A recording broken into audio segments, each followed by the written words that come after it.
Commissioner McKinney, can you hear us? Yes, I can. Okay, perfect. You're a little quiet on our end, so can we increase Okay. It's probably us, but, okay, perfect. Thank you. Glad you can hear us.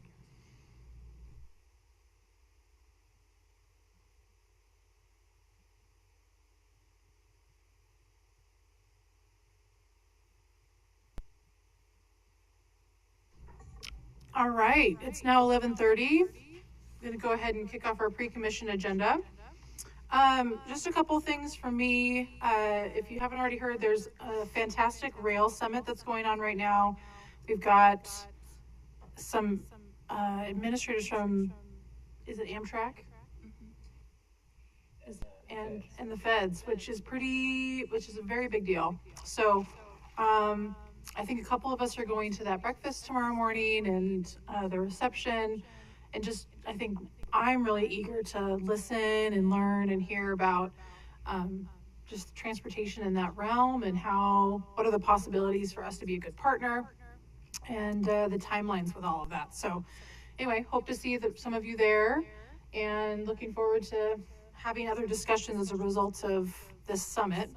And then I just want to say thank you to our staff who organized and attended and facilitated the open house with our HOAs and our neighborhood associations. I'm bummed that I couldn't make it, but that was something that when I first joined that I really hoped to see we offer, just based off of the lack of understanding and awareness that our neighborhoods have about how to access ACHD, or how do we request a sidewalk be put in, right? And so I just love this full circle moment and want to offer up Commissioner Hansen and Commissioner Gold, who attended, if there's any feedback that they would like to share. Yeah, thanks, Madam President. I agree. It was great, and really appreciate staff giving the presentations and they're answering questions. HOA's neighborhoods had a lot of good questions, and I think it was well attended, and I hope we continue to do it because I think that it will continue to be well attended. I know that neighborhoods always have lots of questions, and so this was a good forum for them to get really good information. So thanks to staff on that. Commissioner Hansen? Oh, yeah. I also attended Boise's Neighborhood Collaborative over the weekend on Saturday, which was designed to bring neighborhood associations leadership together on a variety of topics of their concerns. And I wonder if, as we go forward, because I saw one person who was at both, but I didn't see, and both of them had different groups of people, but they had the same issues. And it might be good to just combine in the years at Boise, if Boise is continuing to do this, which I hope they do it every other year, just combine with that for Boise and then do one out in Meridian, which would be more convenient for that side of the county, and then do our own each year. So there's a way of collaborating. So it was just my observation since I went to the Neighborhood Collaborative gathering, and guess what? They talked about a lot of the same projects, like same issues that were raised yesterday. So I agree. It was really good, and I was really pleased to see representatives from across the county there. Okay, thank you. Any general issues or housekeeping items the commission would like to address this time? Oh, housekeeping? Housekeeping and then the agenda. Okay, perfect. Well, I don't think anyone has any housekeeping items, so what are your questions about the agenda? Just to sort of put things on, one of the issues, they'll probably do it, one of the issues raised yesterday was the whole notion, as we're working on policy, is figure out a way of getting them on our website accessible without having to wait until they get posted on an agenda. So there may be some way of doing that. You've probably already figured out in communications, but that was the question, is how do we find out about this if we're not in the sort of the normal loop? Is there a general place we can go and just look at it? And probably that would require a little narrative. This is what these policy changes do, because most people are going to click on the policy and go, oh my God, all this technical language.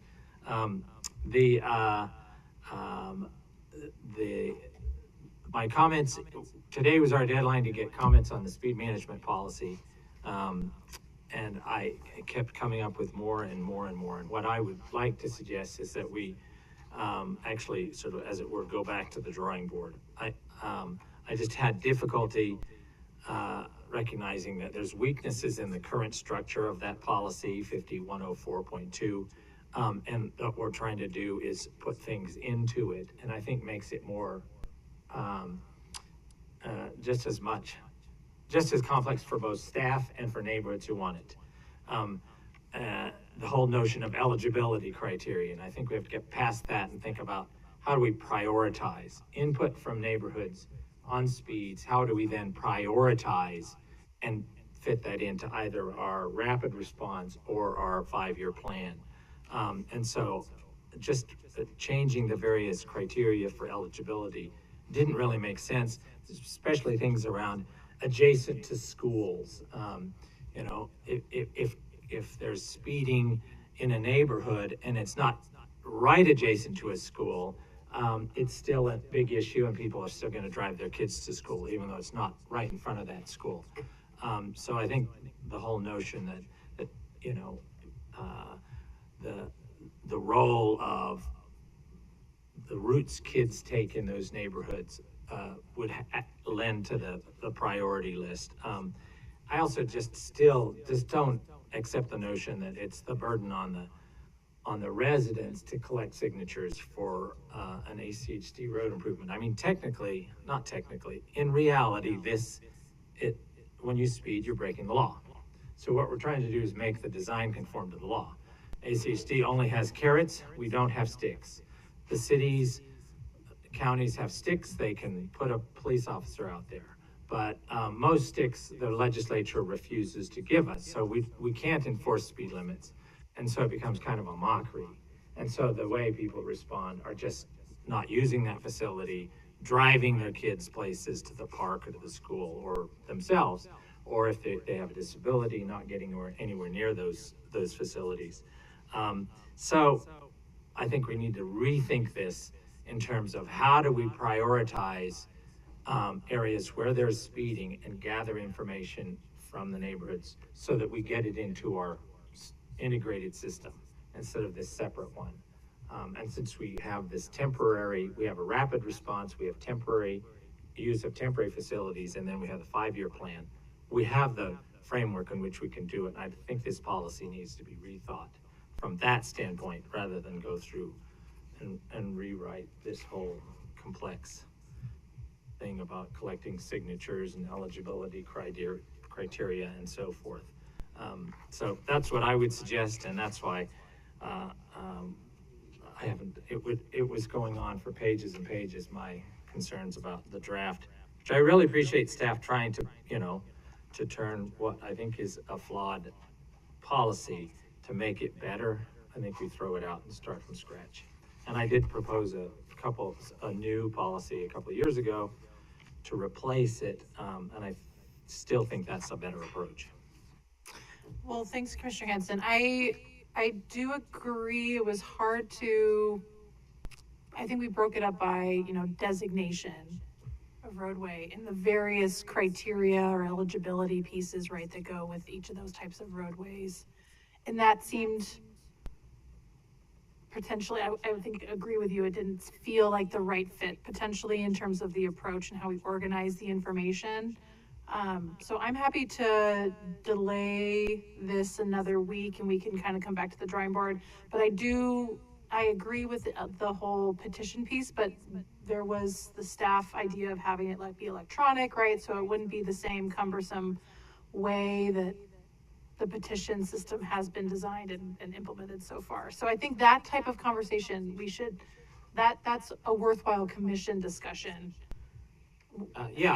With an overhauled policy in terms of some of the other concerns that you and my question is why don't we require petitions for all these other things that we do? Yeah. And so applying this basically to a process to enforce the law, trying to get people to behave what the law says they're supposed to behave, it just still sticks to me. That's why I don't think starting from that standpoint. We haven't had a full understanding of the role of the 85th percentile. And that kind of, I get tripped up on that. That gets reinforced in this, the 85th percentile, the 95th percentile. It's like, let's just make these streets safe for the kids and figure out a way of getting them. Yeah, some of them haven't been safe for years and years and years, and it's taking years, like on Kootenai, to finally make them safe. In the interim, we can do, and speed humps. And in fact, I'd just say, just having separate policies say, speed humps to me are temporary. Put it in a speed hump. That slows things down if it meets certain criteria, but that's a speed hump. That's not about traffic calming or speed management. That's a speed hump. And that seems to me, that's the emergency vehicles. You do it according to them, and then in the long run, they can be replaced with redesigning these old roads that have encouraged speeding for years. So I really do think we should start over with a blank slate and say this is how we integrate concerns about speeding on neighborhood roads into our process of addressing through rapid response, temporary facilities, and the 5-year plan, rather than this complicated system. So aside from that, how do you want to proceed? I would proceed with a new draft that comes up with it.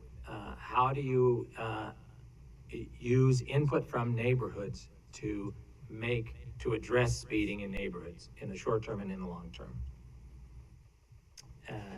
And in the existing system we have with rapid response and our 5-year plan, so that it gets prioritized. Okay. Any other commissioners, any other comments about the draft policy? Madam President. Commissioner Gold. Thank you. So I, in reading through it, some pieces of it did feel more restrictive, and then some pieces, I can see Commissioner Hansen's point about that we have this existing framework that includes temporary and then rapid response. And then if we, if there's concerns of speeding in a neighborhood, what do the long-term solutions look like, and how do we incorporate them in our integrated 5-year work plan? So yeah, I feel like there's probably a way to streamline that and make it less cumbersome and less, I guess, more integrated in the process. But I don't know. I wasn't thinking of it in those terms, so I don't have suggestions on that. But Commissioner Goldthorpe, anything? No, I not really. I appreciated the process that we were taking already, and I don't believe we need to go back to the drawing board. Commissioner McKinney? Yes, I think I don't have any problem with taking a little more time and considering what we're going to do, though offhand I'm not sure that I would agree we need to scrap the whole thing and start over. In any event, I don't have any problem with delaying this a little bit and spending a little more time on it. Okay. Well, I think at the minimum we'll do that, and we'll just circle back with staff, and I think commissioners, some of these concerns, I think what I need from you is to have a little bit more context and some specifics. So Commissioner Hansen, if you can share that draft with me and the staff, we can start working through that. And then if you could reshare your I've handed policy it out a from couple like times. 2 years ago, that would be good too. So we can at least start from there. And yeah, and so I guess TBD on timeline for next steps. So any other questions about the agenda? On the agenda, I just wanted to say, we're going to vote on the 5-mile design contract, and we'll be addressing the design contract later on Linder too. I want us to be, these are big deals, very big deals, very expensive. I want us to be able to look at designs early enough to have an influence on them and not see something at 95% design so that it makes it difficult to make changes without added costs. So I'd like to see the commission and our advisory committees see design options early enough from the consultants we're hiring so that they can provide that input. In particular, the ITD has this rule that now it looks like on their design on Linder, there's a physical barrier protecting, I think it's in their policies, the multi-use path from the vehicles going over, because there's no place to go when you're on a bridge. So that makes sense. Those ought to continue on down the ramps, because it's the same issue, but that's our jurisdiction going down on, on the ramp. So that sort of physical barrier, that's a sort of a no-brainer design idea.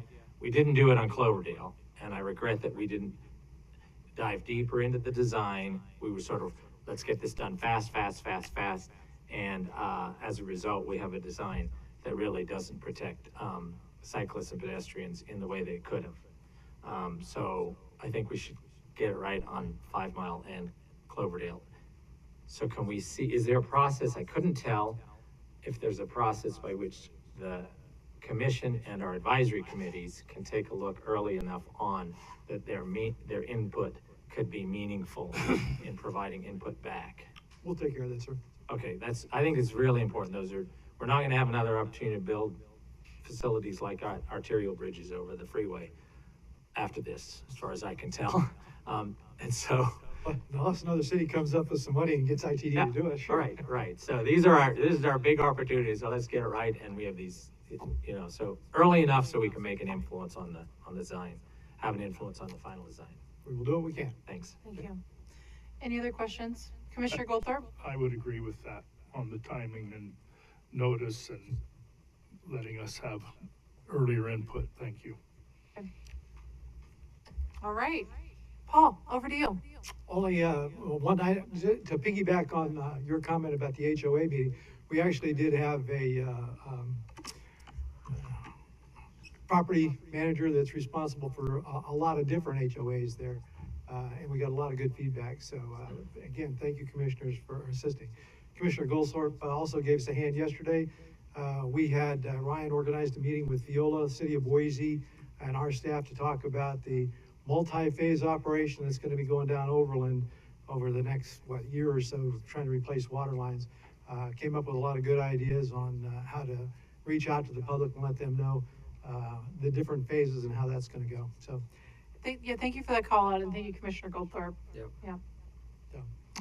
and that's all I have. We have a few minutes. All right, well, we'll recess until noon. Thank you.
All right, good afternoon. It's now noon. I'm going to go ahead and call the meeting to order. Welcome everyone that's here in person and online. Please join us by standing for the Pledge of Allegiance. Pledge allegiance to the flag of the United States of America, to the republic for which it stands, one nation, under God, indivisible, with liberty and justice for all. Thank you. The first order of business is to adopt the agenda. So moved. It's been moved and seconded. Any discussion? All those in favor say aye. Aye. Any opposed? Motion carries. Next order of business is to adopt the consent agenda. Items on the consent agenda are considered routine and are action items unless otherwise noted. The consent agenda is enacted by one motion. There is no separate discussion on items on the consent agenda. If a commissioner or citizen would like, they may request any item be removed from the consent agenda and placed on the regular agenda. If we don't have any of those requests today, I'll entertain a motion to approve the consent agenda. So moved. Second. It's been moved and seconded. Any discussion? All those in favor say aye. Aye. I, Any opposed? Motion carries. All right. So moving on to our agenda, we just have one item. It's the subdivision improvement agreement for East Starview Drive improvements. Christy, we're so happy to see you. Well, I'm happy to be here.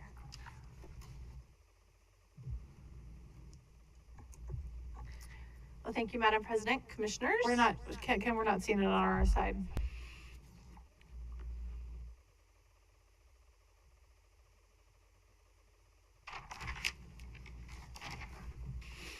Beautiful, thank you.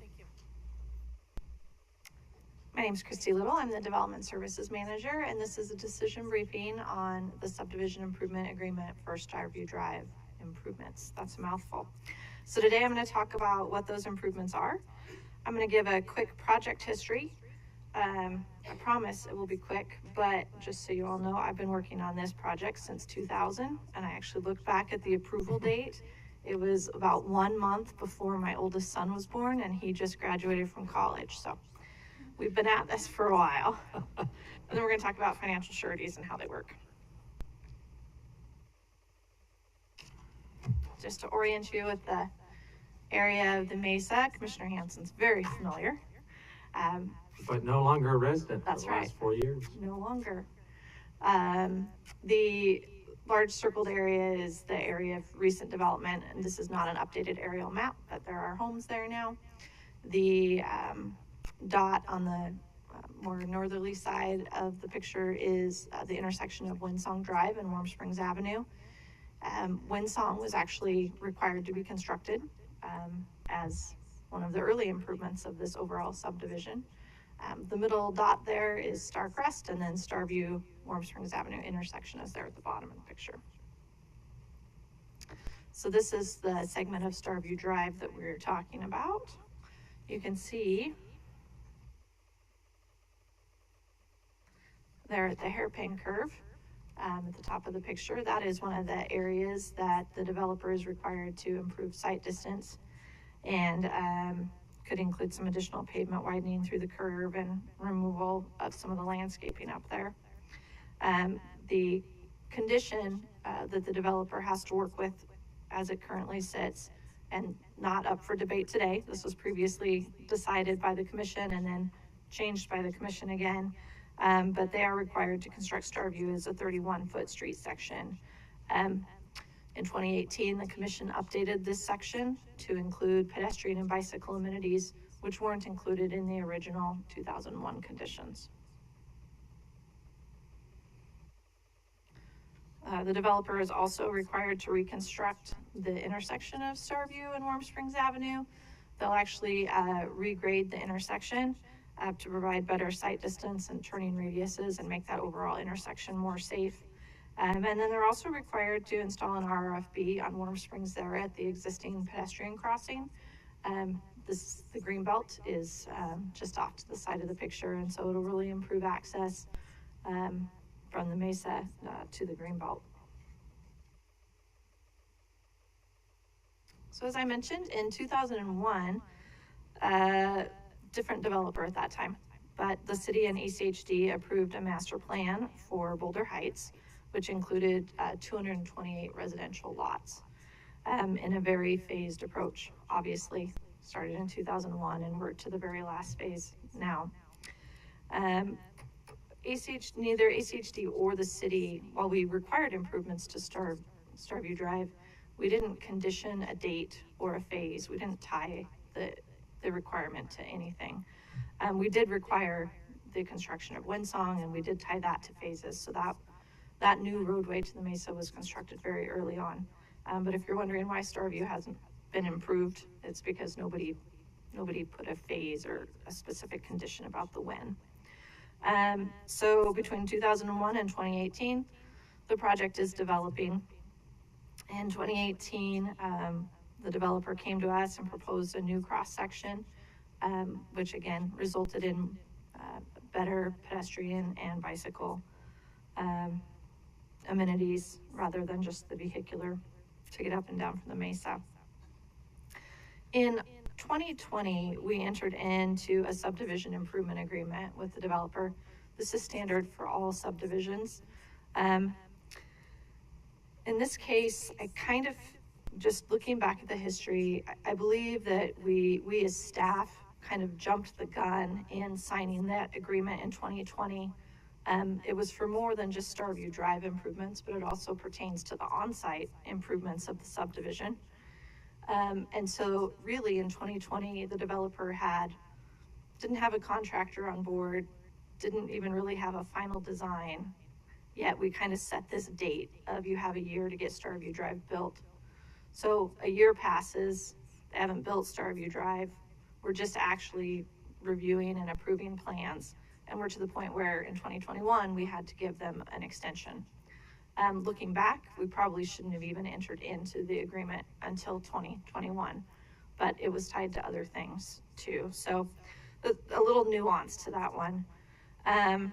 So we extended the agreement in 2021, about the same time that the developer's engineer said, well, I've already designed this retaining wall, and we're talking about very large retaining walls. I've come up with another design that I think will have less impact to the hillside. So they paused the project, redesigned the retaining wall, and that took us another year, which got us to 2022 and their second extension. That got us through to 2022 when the developer had his contractor on board, and they had materials coming in and they were getting ready to start construction. The important thing to know about the construction is that for this project, because of the walls, the improvements have to start at the intersection of Warm Springs and then work their way north uphill on Starview. This will require about a 3-month closure of Warm Springs. Can't have Warm Springs closed during the school year. So the closure has to be such that it is just during Boise School District summer break. So last year we're there, contractors ready to go, the developers ready to go, and I believe it was like soil nails or something that was necessary to construct the wall. And that was during the time we were having all sorts of material issues, both with public agencies and private entities and getting materials. And so they couldn't get all of their materials until July. ACHD said, we're not going to let you go forward this year because you would impact the school year. So now, 2023, the developer says, I can't meet your deadline. The economy slowed down last year. And on top of those other issues we experienced last year with the schedule. So they've requested another extension. Sorry, I know this is a lot, but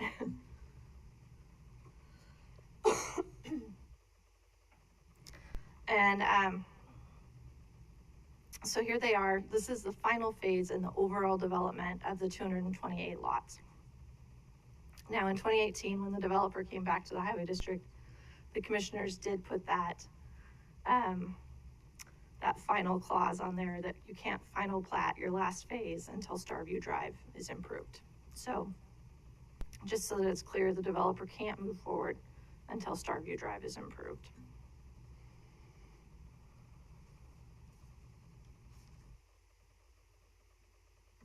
So I'll talk a little bit about financial sureties. Well, you don't hear about them a lot, if hardly ever. Financial sureties are just common practice in the work that we do every day, and probably are in place with 75% of the final plats that we process. So sureties allow the developer to move forward with their project, which could include utilities, on-site or off-site improvements. Depends on if they're building new roads or just have frontage improvements. But they provide the funds to ACHD so that if the work doesn't get done by the developer and they skip town, we've got the money to complete the improvements for the public if something were to happen.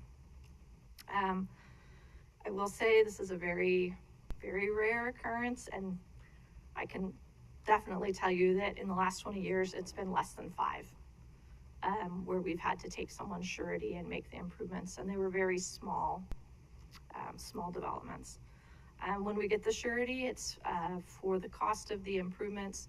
So in this case, in January, the contractor gave the developer an updated bid item list, so updated from last year's list, and then we added a 10% contingency on it. So these are real numbers based on real volumes and based on the materials needed. So per policy, ACHD staff can approve 2 extensions of a subdivision agreement. The developer is requesting extension number 3, which is why this is before the commission. Our policy doesn't address extensions beyond number 2 for the staff level, but it also doesn't prohibit further extensions. It just doesn't contemplate them at all.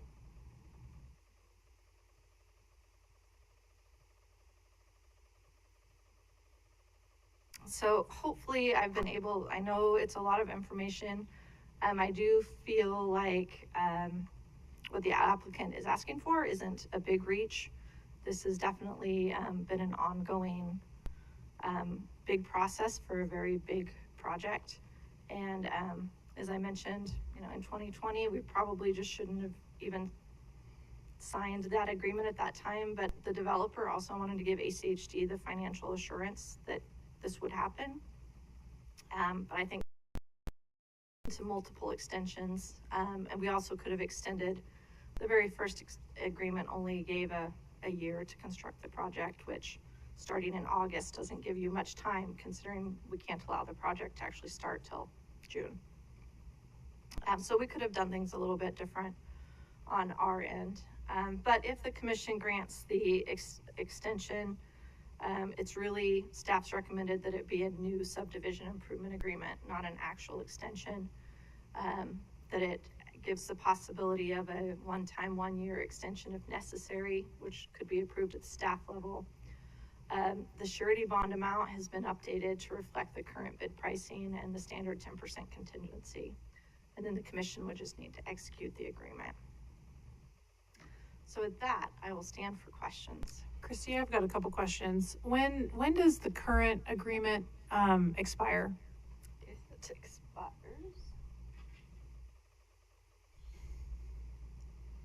So many dates.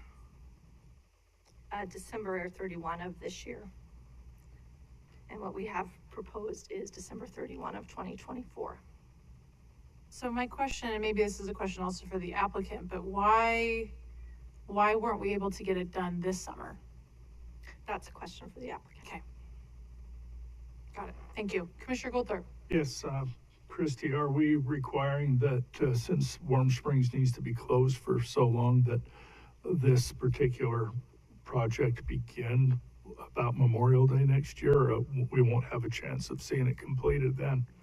Madam President, Commissioner Goldthorpe, that's exactly, it needs to start just about right when school gets out, and then cross your fingers that the weather cooperates. This year it would have been, just based on the weather we had this year, it would have been delayed several weeks if that were the start date. Okay, thank you. We've got a couple of weeks built into that timeline for a little bit of cushion before school start. Commissioner Hanson? So, yeah, Madam President and Christie, so I'm trying to figure if at some point we get a notice that they're not going to proceed, how long does it take ACHD to then pick up the ball? Do we then have to go through, with our other capital projects, big capital projects, it takes years, you know, there's design, presumably all the design's done. Correct. And presumably all the right-of-way is taken care of, but we still have to bid a contract. I don't know if we have to do that because the contractor's contracted with the developer, not with ACHD. Do we sort of automatically step into those shoes, or do we have to go through this whole, because we have different rules on, you know, bids on contracts and so forth. So if there's a default, or they say we're not gonna do it in 2024, does that basically mean ACHD can't do it in 2024 because our process is gonna take another year, so it wouldn't happen until a year? How long would it take? Sure. Madam President, Commissioner Hanson, that would be, it would have to, so you're right, we save time on the design, we save time on right-of-way, but then it would have to be put into our integrated 5-year work plan and budgeting process.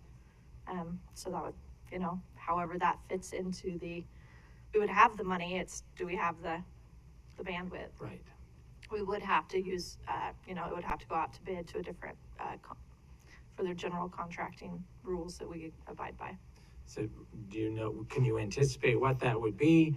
I think Commissioner Hanson, I think it would be depending on the commission quickly. and the direction of the commission.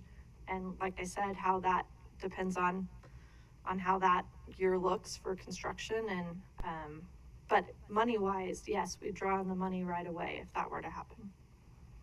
Now, that's why I'm thinking, maybe, instead of December 31st, 2024, we would know earlier, and so if you move it earlier so that we could get started earlier, a lot of bidding process in the winter, and presumably we wouldn't know if we lost out or we couldn't act until the end of 2024. So that puts us all the way, and then the bidding process would probably take us into the spring. So 25, we probably wouldn't be able to get everything in line.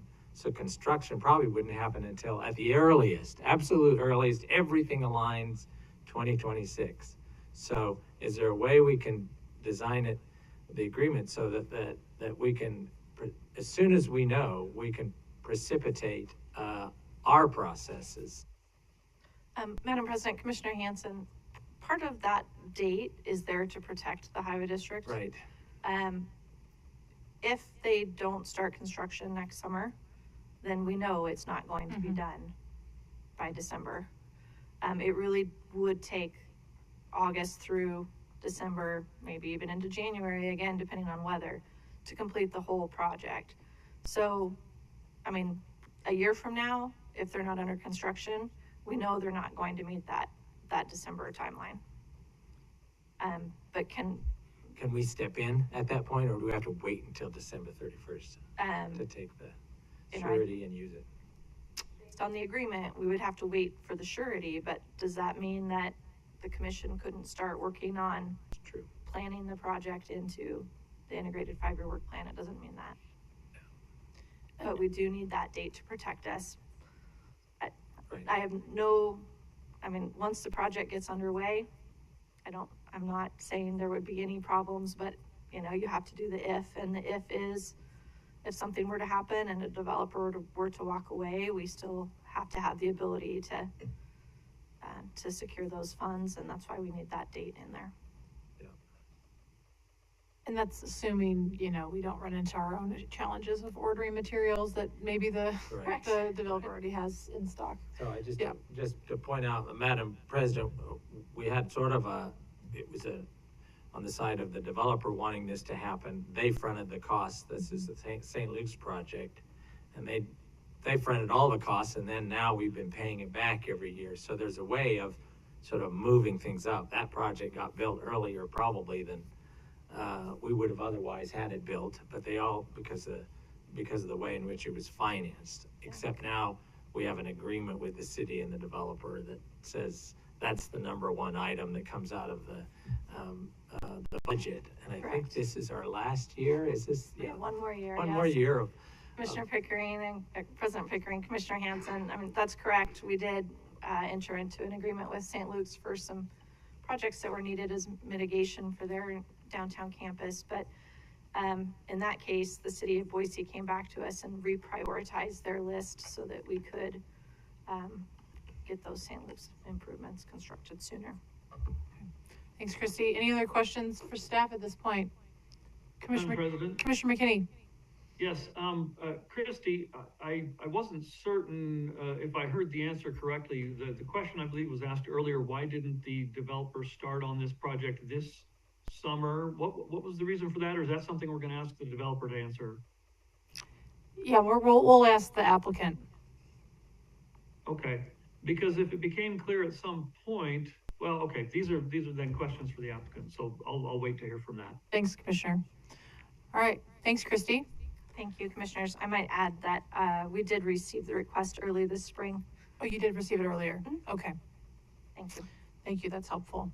All right, is M3 here? I'd like to invite them to share a few words. Thank you. I am M3. Introduce your name and address for the record, please. Mark Tate, 1613 Shoreline Drive, Suite 200, Boise, Idaho 83702. Thank you, Commission, for having me here. Christy did a great job summarizing the history of the project. She's been seeing this a lot longer than we have. Our company started right around 2019, I believe, with this project. So when she gave the timeline of the updated design in 2018, that was something that was done right before we got involved in the project and something that we inherited. So it's been a long. This better? Thank you. I don't really have anything to add to the timeline and all that stuff, so I'll just dive into your question about, what's been going on this year. So in 2022, we did have a contract and still actually have the same contract with CPC to build the Starview improvements. As Christy mentioned, there was delays on getting the soil nails, which we have actually paid for and are sitting at CPC's yard, which they're not super thrilled about. But they are there, they're paid for. About $300,000 worth of materials have been procured. We have the contract to build it still, which ACHD is in possession of. Our previous surety amount was around $2.5 million, so it's actually a $1.1 million increase in the surety. We've already paid $300,000, roughly, I think $270,000 on the contract, which is for about $3 million. So to build the project, the rest of the project would be about $2.7 million, assuming, we've already paid for the materials. So with a surety of $3.6 million, we're certainly going to be locked in and very interested in making sure to get this project to the finish line. To answer your question about what happened this spring, we had contracts not just to build Starview, but we actually had contracts with builders to buy all of the lots in the last phase.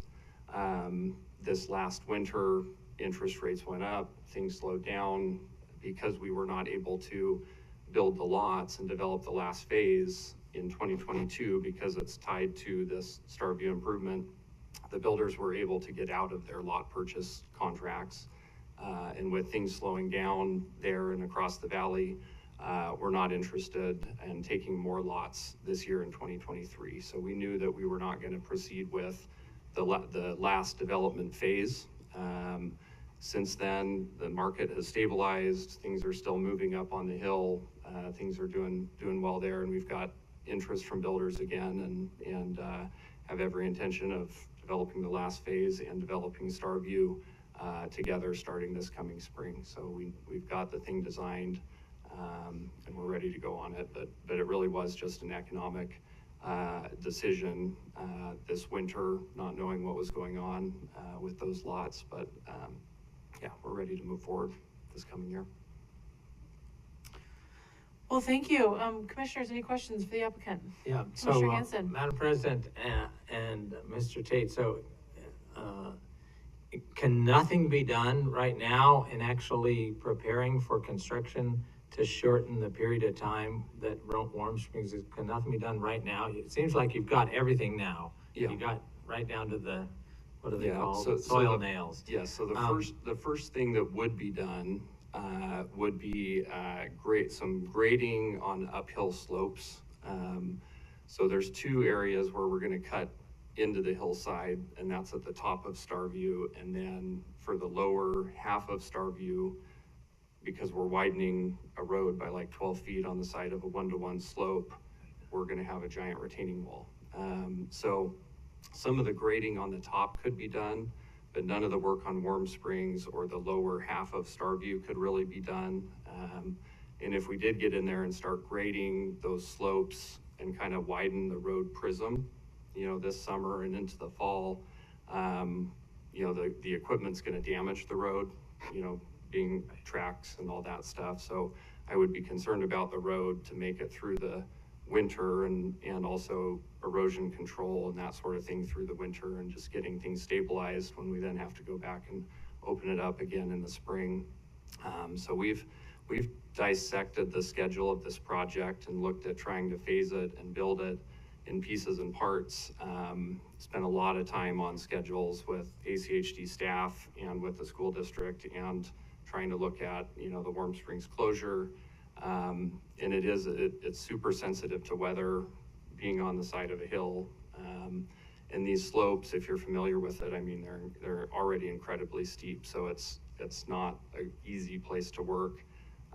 And when you're in there grading and doing work, there's boulders sort of mixed in with the dirt, so it's not as straightforward as just kind of scraping it away. So great questions, and I would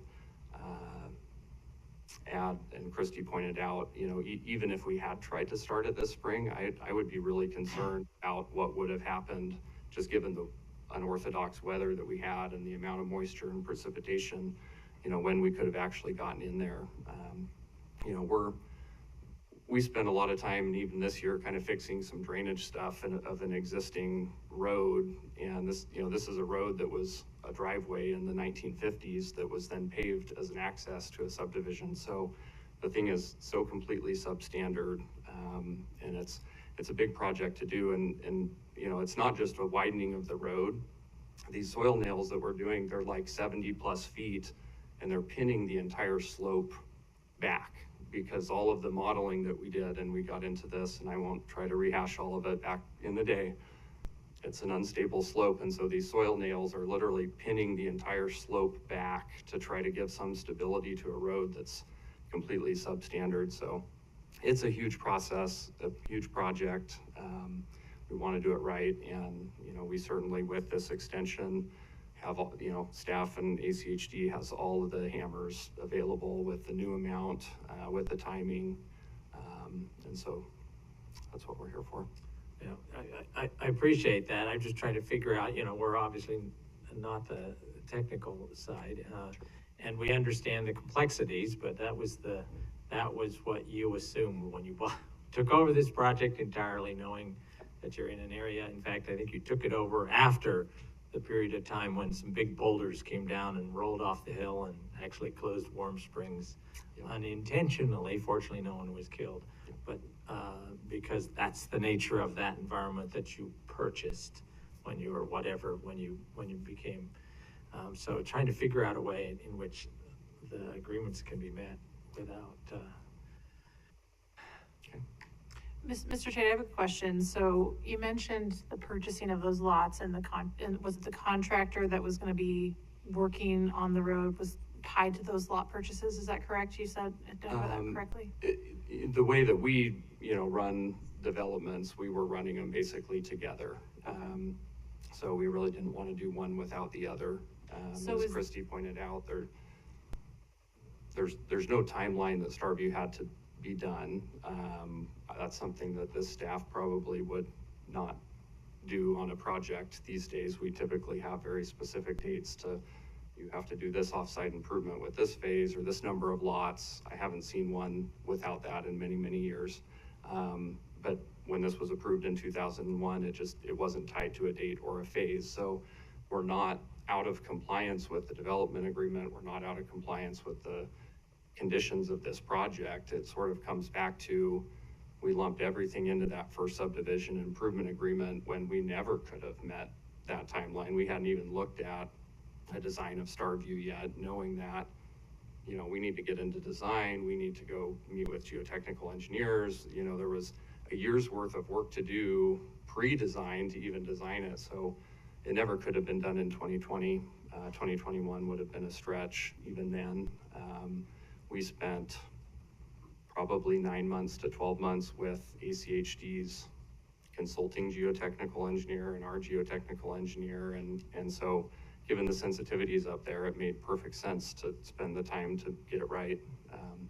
So we're sort of in a weird, also procedural situation because of that. The basis for my question really was around like how, in case, you know, the economic conditions change and despite the weather and despite the things that have impacted you building this summer, I want to understand, is there protection now against the economic impact, external economic impacts, that wouldn't be a barrier to build next summer? That's a great question. So if, say, the economy changes again for the worse, now that ACHD has $3.6 million and we know of a surety, and we know it's going to cost us $2.7 million to build, we would have, you know, almost $1 million delta, you know, that we would save by actually building it. So regardless of whether the lots get built, all the incentives say we would need to build it regardless of whether that phase is going to go or not. Okay, thank you. Commissioners, any other questions? Commissioner McKinney? Yes, Madam President, thank you. You know, I recall when we were discussing this project a year or two ago, when there was also need for an extension. And I think similar to what Commissioner Pickering has said, I'm a little bit, you know, concerned that we could end up in the very same position next year that we're in this year. And that's my concern. But when we talked about this previously, I have to admit that it kind of came across to me, and I could be wrong, but it came across to me really that the developer was hoping in some way to get out of this requirement.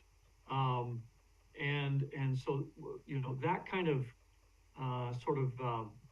you know, thought in the background just makes me wonder, you know, where we're really headed from here. So, you know, my concern is that it gets built and that it gets done correctly. I understand the concern about cutting back slopes, you know, and then allowing them to sit like that over a winter season. I can understand the erosion concerns and so on. But from our standpoint, as a highway district, you know, we don't look at it and say, well, this needs to be done so long as, you know, the housing economy is good. Because it sounds like that's what the developer is counting on, that the, you know, economic outlet will be good enough to fund basically the construction of this portion of the project, when really the developer agreed to do this from the beginning, regardless of these other conditions. And so that's where my concern comes from, that we're just kind of going in circles a little bit. And that's why I'm worried that even if we grant this, are we just going to be in the same position next summer that we're in right now? And Commissioner McKinney, What kind of assurance can you give us that we're not going Sure. to be here again? Well, first, your concern, I think, is a valid one. We were in front of you asking to change the condition, to modify it, not because we just didn't want to build it, but we had some serious reservations about the scope of the improvement and that sort of thing. But from where you guys sit and from where the neighbors sit, I can understand your feeling that that was just a developer that didn't want to do something. That really wasn't the case, but I can understand how people would see it that way. And given that we were in front of you asking to change it fairly drastically, I can understand your reservations about that. And frankly, some of the neighbors who are here have a similar feeling where, you know, they're just wondering, are we trying to get out of something? I can tell you if we were going to try to get out of it or walk away from it, we certainly wouldn't agree to increase the surety amount from the current 2.5 million, which is about what it's gonna cost, or actually slightly less than what it's actually gonna cost to build it, and agree to go to $3.6 million.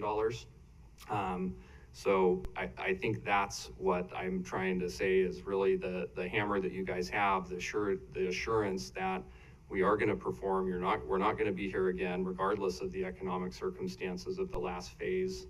And that, as Christy pointed out, you know, you'll know in the spring if we're doing it or not. And while the agreement goes until December 31st of this year, and then would be of the next year, barring some crazy weather situation, you would know if we're gonna miss that date or not, and could start down the default route, you know, before we've even defaulted on it.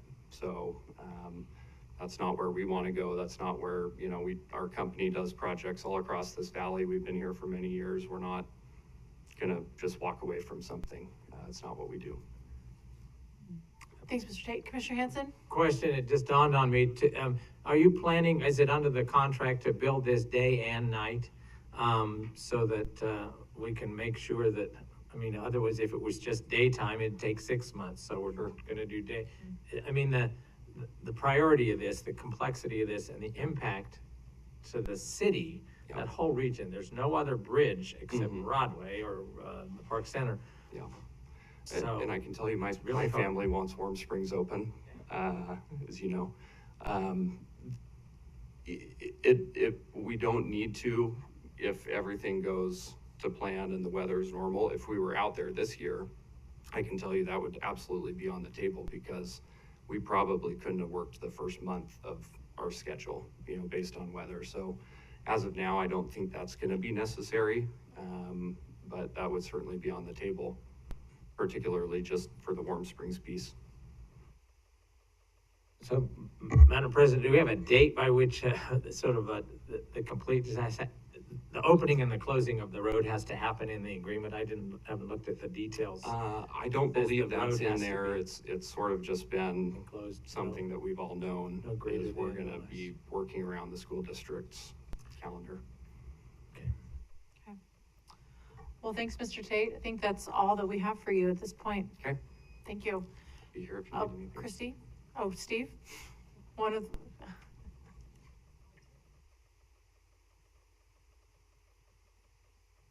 you, Madam President, Commissioners, just so that it's clear, because I think maybe I skirted over it a bit.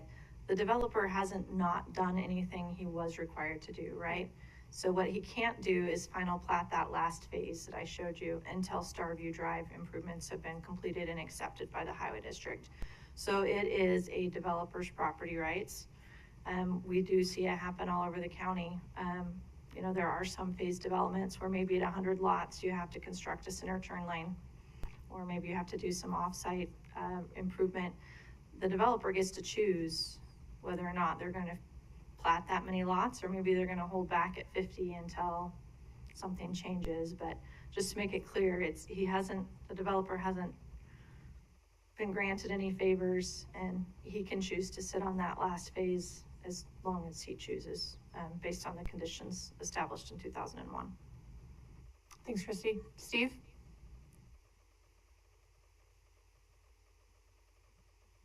Madam President, Commissioners, for the record, Steve Price, General Counsel. I thought I might just throw out to you, in the subdivision improvement agreement, we can put hard milestones to give the commission advance notice of where the developer is in the process of moving forward with the improvement on Starview.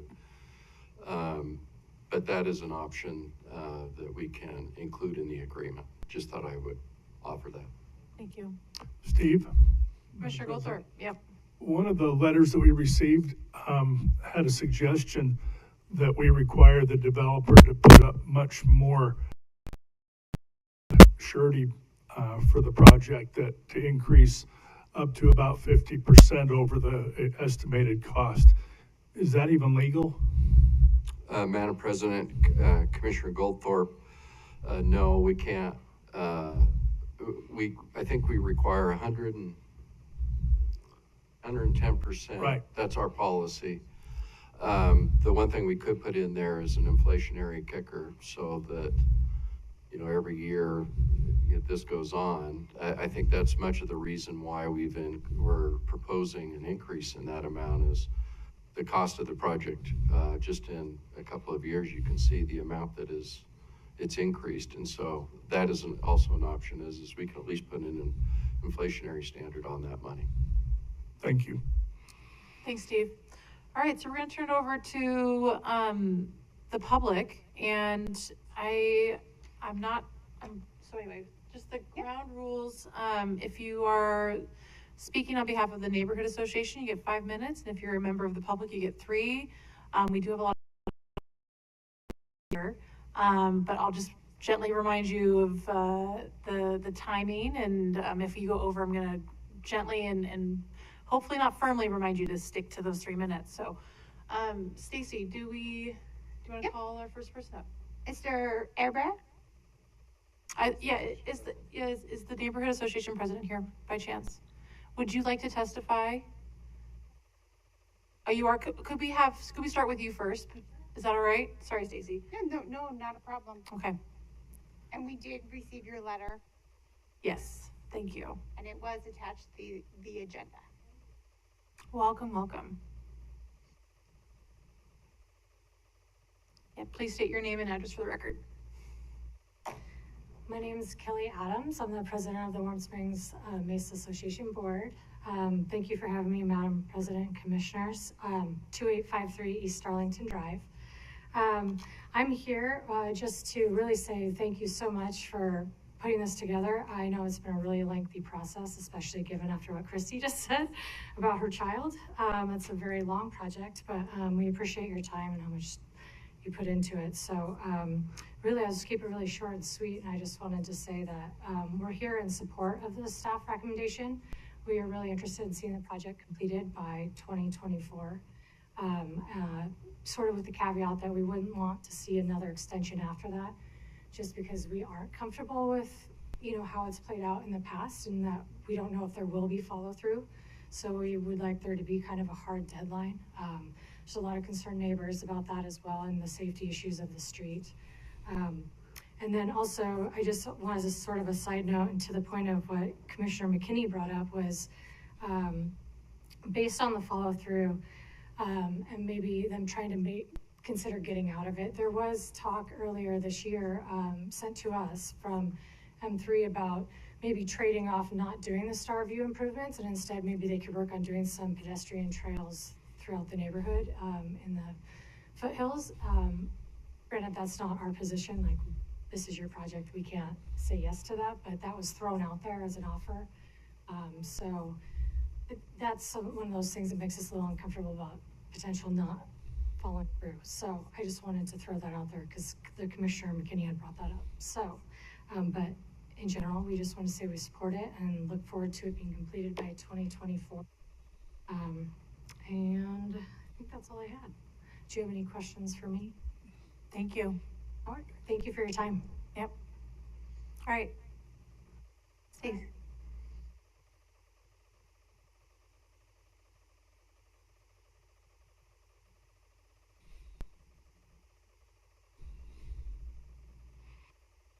Welcome. Thank you. My name is Fred Hebert, and I reside at 2142 South Ridgepoint Way with my wife. Our property directly behind us look onto the 2 retention ponds, which I now can call waterfront property, as well as we have a clear view of Vortex. Hearing the Mesa president's recent statement reminds me of something my mother said to me. You have 2 eyes, 2 ears, and 1 mouth. And after listening and watching, I'm speaking with 1 mouth. The revelation that the contractor would even consider a quid pro quo for not improving Starview to add hiking trails to this is preposterous. It bothers me intensely. If that is true, the fact, from what I just heard, it is disturbing. Specific to the safety of Starview, I would strongly suggest school bus travel is compromised now without any other improvements even being done. And we would not even be here having this conversation if the original intent of the developer agreement of 2001, which clearly stated before earth be moved for Boulder Point, Starview would be fixed. Thank you. Thank you. Next on the list, I have Mr. and Mrs. Mulder.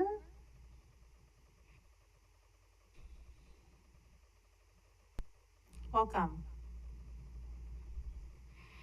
Thank you, Jerry Mulder, 1791 South Ridge Point Way is where we live. I will keep it brief. I just want to express my gratitude and how impressed I am with your consideration and your insightful questioning and really want to express my strong opinion that Starcrest or Starview is just not an acceptable road as is. Standpoint, I'm a frequent user, both on foot and in the car. It's always risky to be on that road. And regardless of any other consideration, I just want to keep that fresh in your memory that, yeah, it's just not an acceptable situation long term and even currently. Thank you for all your work. Next, I have Donna Burns.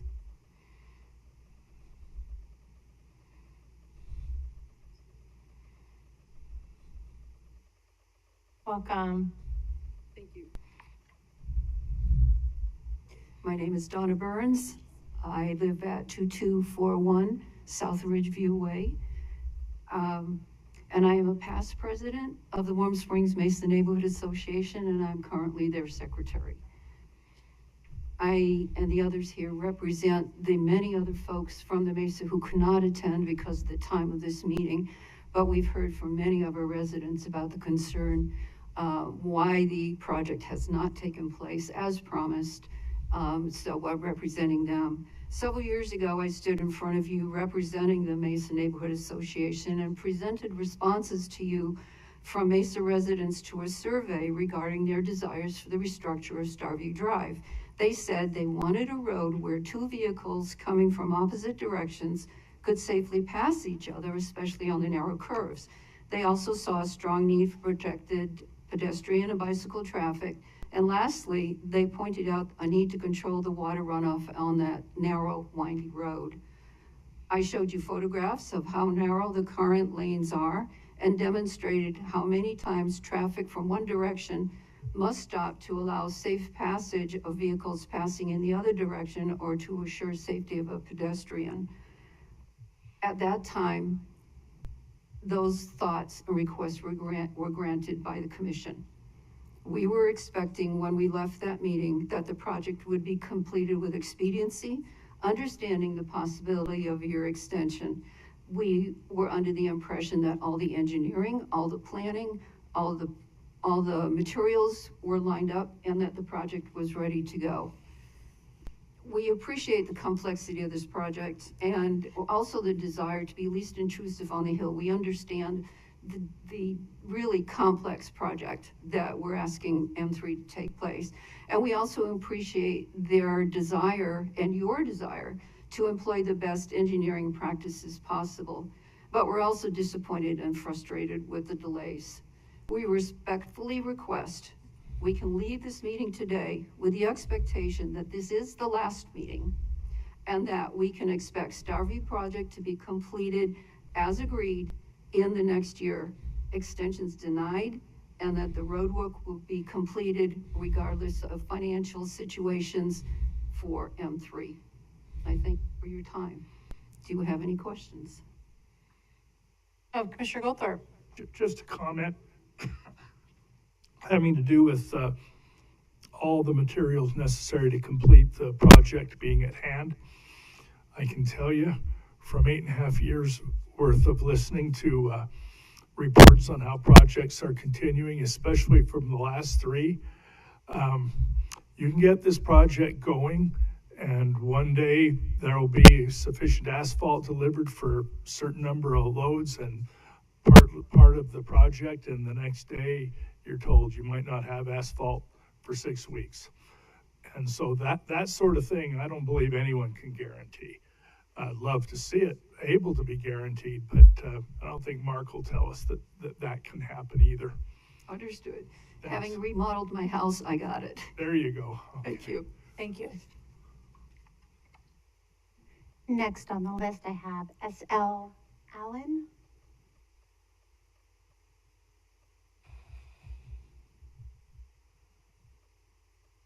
Thanks for being here. Good afternoon. My name is Stephen Allen. I live at 2075 South Ridgeview Way on the Mesa. I've lived there for 34 years. Of course, myself and many of our neighbors have watched this situation very carefully. And everyone uniformly has been frustrated with the process. I'm certain, I should say first that I was the Senior Vice President and Contracts Compliance Officer for Morrison Knudsen for 35 years. So I've been through many such agreements and many such situations with other developers. I think if you stand back away from this agreement a bit and just look at it as a whole instead of a piecemeal, you can see there's no question in my mind that M3 would not like to do this work, and they would prefer not to spend the money.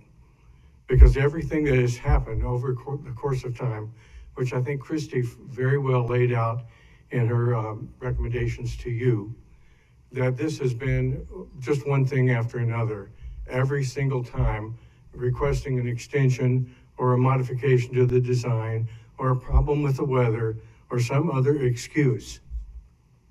At some point, you have to get angry about this. Enough's enough. And I appreciate the comments of others about putting deadlines on this and making sure that this work is going to get done. And if it's not, pull their bond. It's as simple as that.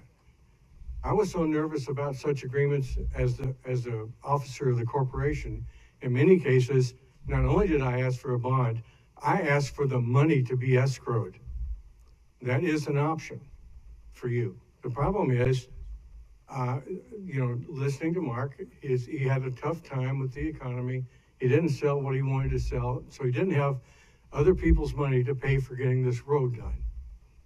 Well, enough's enough. The one thing on the agreement that I looked at, which jumped out at me like crazy, was even if you sign this agreement, you're also granting him another 1-year extension.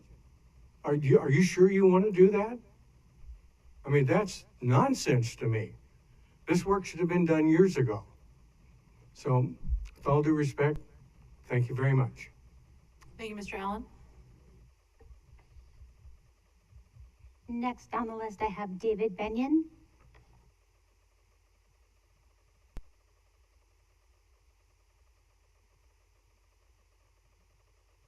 Welcome, sir. Thank you for this opportunity, and I'll just take a minute. My thoughts have been expressed. Can you state your name and address for the record, please? David Benyon, 2212 South Ridge Point Way. I've been a resident of the Mesa since 1972. I'd just like to add a couple of things that came up in the discussion today, and I think the letter from the board expresses well a concern and some of the, I guess, failed starts and lack of commitment we've had in moving forward with this project. First of all, I appreciate the support and the effort that ACHD has made in this activity. Long term, goes clear back to 1999 when we started talking about this agreement to move forward. I participated with board. There were 2 visits by board members to the Mesa to look at it. So ACHD, I think, has done a good job. I would encourage you, and it's kind of in response to Commissioner Hansen's questions or line of questionings and the other commissioner's line. There are ways, I guess from a practical standpoint, I agree with what the staff has recommended. You're not going to get a construction job going before next April. But I don't think you have to wait till April to decide you've got a failed program. About M3, I'm concerned about their management team. They've missed 3 construction seasons, beating around the bush. I would suggest that the commission work with the ACHD staff to establish milestones for project progress. And I think they mean tangible, measurable, and checked on. Final design and approval, I understand that's happened, but I think you need to make sure. Bid package prepared, advertised, and contract signed early in 2000 after New Year's. So a contractor is ready to go to work on April 1st. In that contract, start and completion dates, pre-procurement of all special materials, and closely monitored during construction. Because the people on the Mesa, this has been a very frustrating experience longer than this project. It's difficult for the citizens, it's difficult for ACHD. Thank you, Mr. Benyon. Thank you for your time and patience with me. Next on the list, I have Mark Fletcher-Jean, and we did receive your letter, and the commission definitely of that.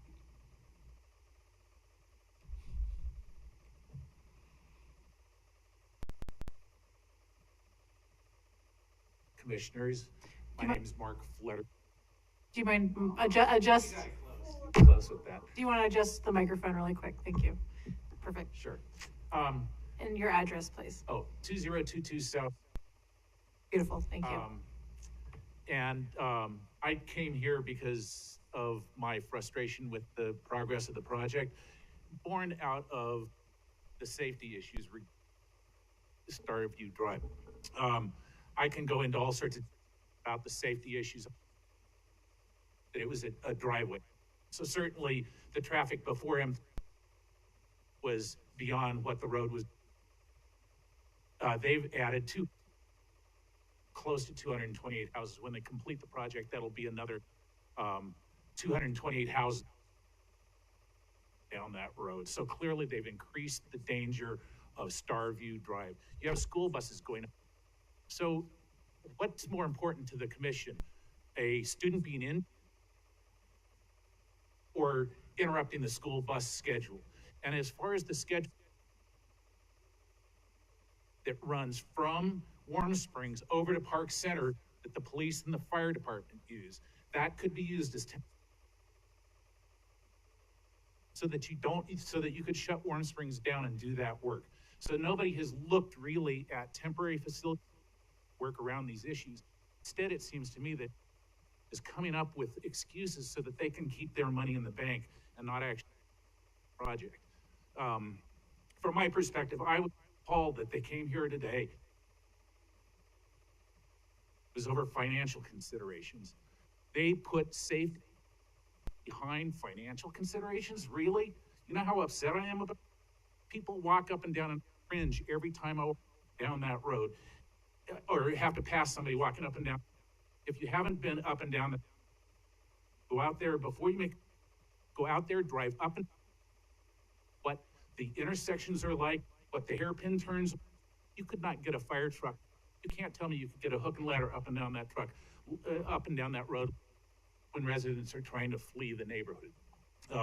It is a very dangerous situation, And M3 has clearly put financial consideration ahead of safety for the resident. I've worked in construction for years. I find they have done a horrid job of planning. They could have bought the soil 10-to-1 if they had spent it. Law of supply and demand. So it's just another excuse. If you approve this, that you're a weather delay of a year. I mean, I can understand weather delay of a month, and who's going to make that of a weather delay? Is it M3 that's going in March that, oh, well, can't do the project for another year? There should be, again, very specific metric for M3 to complete this work, and I feel they should still complete it by the development agreement that without being granted a further extension. Thank you. Thank you, sir. Next on the list, I have a Randy Broche. Madam President, Commissioner Goldthorpe. before I forget, what has just been brought up about the possibility of a substitute facility for the school buses, if the Warm Springs should have to be closed for longer than the school year would permit, I'd really appreciate that being looked into a little bit. Sure. Welcome. Please state your name and address for the record. Thank you very much. My name is Randy Broche. I'm one of the board members for the Warm Springs Mesa Neighborhood Association. I reside at 2971 East Starview, which is right across the intersection from Starview and Latona. I just wanted to go on record today to show that based on my observations over the last 10 years of living at that intersection and facing that intersection, there has been continued increase in traffic volumes. There's been continued increase in multimodal use of Starview, including bikes, little scooters, you name it. So the multimodal use and vehicle potential for conflicts along Starview has gone up considerably over the last several years. So with each phase, it gets completed clearly, as mentioned previous to me, you know, traffic goes up, users go up, everybody wants to go to the Greenbelt. The development of Bound down beneath us has gone up quite a bit. So I just want to go on record to say that I think at this point, since work was supposed to be done this summer, I think both the agency, this commission, and the developer are increasing their culpability in the risk of somebody being injured, or an accident occurring, or worse yet, a death. So I would just like to go on record and state that. And I would like to urge all three parties to come together to construct these improvements as soon as possible. Thank you. Thank you.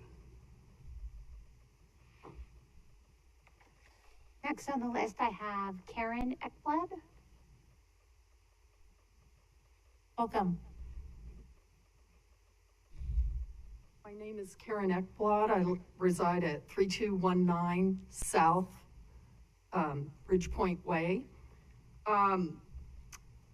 Just to touch on a couple questions that haven't already been talked about, or curiosity on my part, is, as you can see, almost the whole group here is from the Boulder Heights part of the Mesa. There was no notices put out of any kind about this meeting, not a little postcard in the mail and I'm curious why ACHD or M3 did not have a mailing or something to the residents that are affected. I don't understand that. Are we going to be given notices in the future of what is going on with this, or do we have to stumble across it and find out and show up? Also, the Boulder Point residents who are, you know, paid over $1 million for those houses out there, they seem to have no idea this is going on. And I find that surprising, because if I paid that much for a house, I don't think I'd be expecting to drive up that kind of a road to get to my house.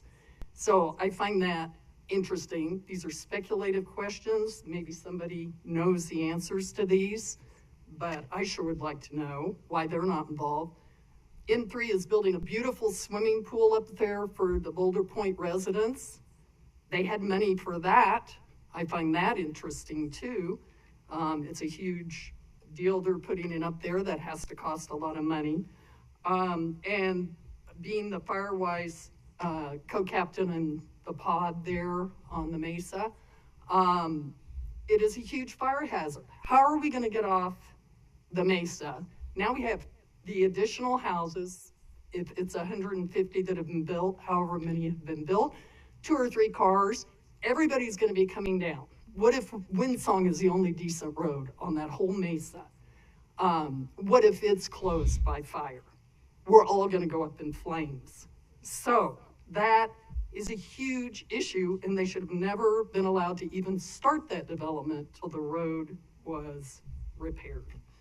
And so I'm not in favor of the extension, but they've got us in a bind again. So I'm hoping that somebody can figure out a way, and I appreciate your work, and you're smarter than me on these subjects, that you'll figure out a way to make sure that this gets done and that is enough money for the next financial crisis. Maybe 3.6 isn't enough. What if their contractor defaults on them and does not want to build? Thank you very much for your time. Thank you. Madam President. Commissioner Goldthorpe. Yes, Christy, there was a question brought up here that maybe you could answer about the notice. President Pickering, Commissioner Goldthorpe, I overlooked it in my presentation. Actually, the Warm Springs Neighborhood Association president was notified approximately 2 weeks ago, maybe 2.5 weeks ago, and with the information and the hearing date. ACHD doesn't send postcards for items such as this. That's just how we do business. But the neighborhood association was made aware a couple of weeks ago. Appreciate that. I know that we've heard so much about this project over the years, and I've heard so many times personally from Fred that when I got a notice about this, I asked Fred if he'd heard about it, so I may be part of the reason that these folks are here today. We've historically had a very good working relationship with this neighborhood association in particular, and it just continues. Okay, hey, thank you very much. Okay, Stacy, who's next? So we don't have anybody in the audience left signed up to testify. Is there anybody in the audience that would like to?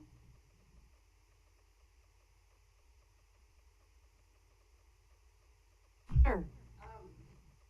I just want to clarify, not everybody on the Mesa is in the Warm Springs Mesa Neighborhood Association. For instance, Boulder Point, they are not part, as far as I know, they haven't participated in any way. So if you think sending a notice to just the head of the Warm Springs Neighborhood Association, there's El Paseo, there are numerous entities up there, and they're not all part. We don't even have the email addresses or a way to reach out to those other people. So it's kind of like ACHD is asking one person to tell everybody on that Mesa the situation. Okay, thank you. Is there, I want to limit it to, so is there anyone else that would like to testify on this issue that hasn't already, that's in person today? Okay. Is there anyone online that would like to testify? I see we've got April, I am going to butcher your last name. April, you're, Yes, thank you. This is April Bilabreski. I'm at 1800 South Wind Dancer Way, and I appreciate you taking the time. I think, as many other people have addressed, that Homer Wise and M3 has continuously not followed through with the promises of upgrading Starview, and I'm hoping that ACHD will finally hold them accountable for their past promises. They've had multiple agreements that they've signed, and then they continue to be allowed extensions. So through all of this, multiple people are moving up here, and the road is becoming more dangerous. No one can actually drive up it safely if there's anyone that's walking or riding a bicycle. This is a must. Like, things must change. So I really hope that ACHD can hold Homer Wise and M3 accountable. thank you, April. Is there anyone else online? I see. anybody and nobody has. Okay. Thank you, Stacy. All right. I appreciate, sir, did you have a question? Can, very, very brief. Yeah, very, very brief. And Just can you to restate your name, please? Yes, absolutely. Randy Broche, 2971 East Starview Drive. I would like to reiterate one experience from Christmas Eve of this past year when ice storm. I actually drove up Starview in those conditions and actually barely made it up in my four-wheel drive rig. I would just like to say that the way that thing is graded, it makes it very risky. So any improvements that we do here are greatly appreciated and are extremely needed. So I just wanted to add that to the record. I apologize. Thank you. Okay. All right. Commissioners, do we have any other follow-up questions for the applicant or staff at this point? Commissioner Madam Gold? President, yeah, I just, and Commissioner Goldthorpe asked this question as well, but it was mentioned that there's a potential temporary detour route, and so I just wanted to ask if that's something we've already looked at.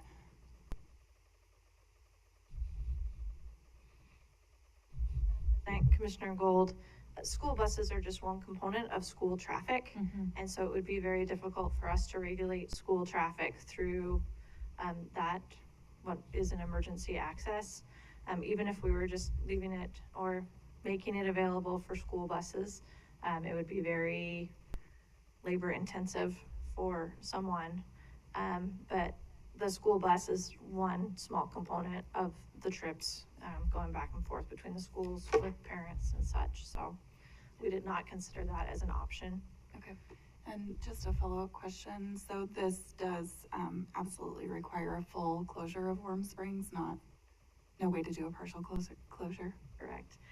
President Pickering, Commissioner Gold, we have looked at that extensively.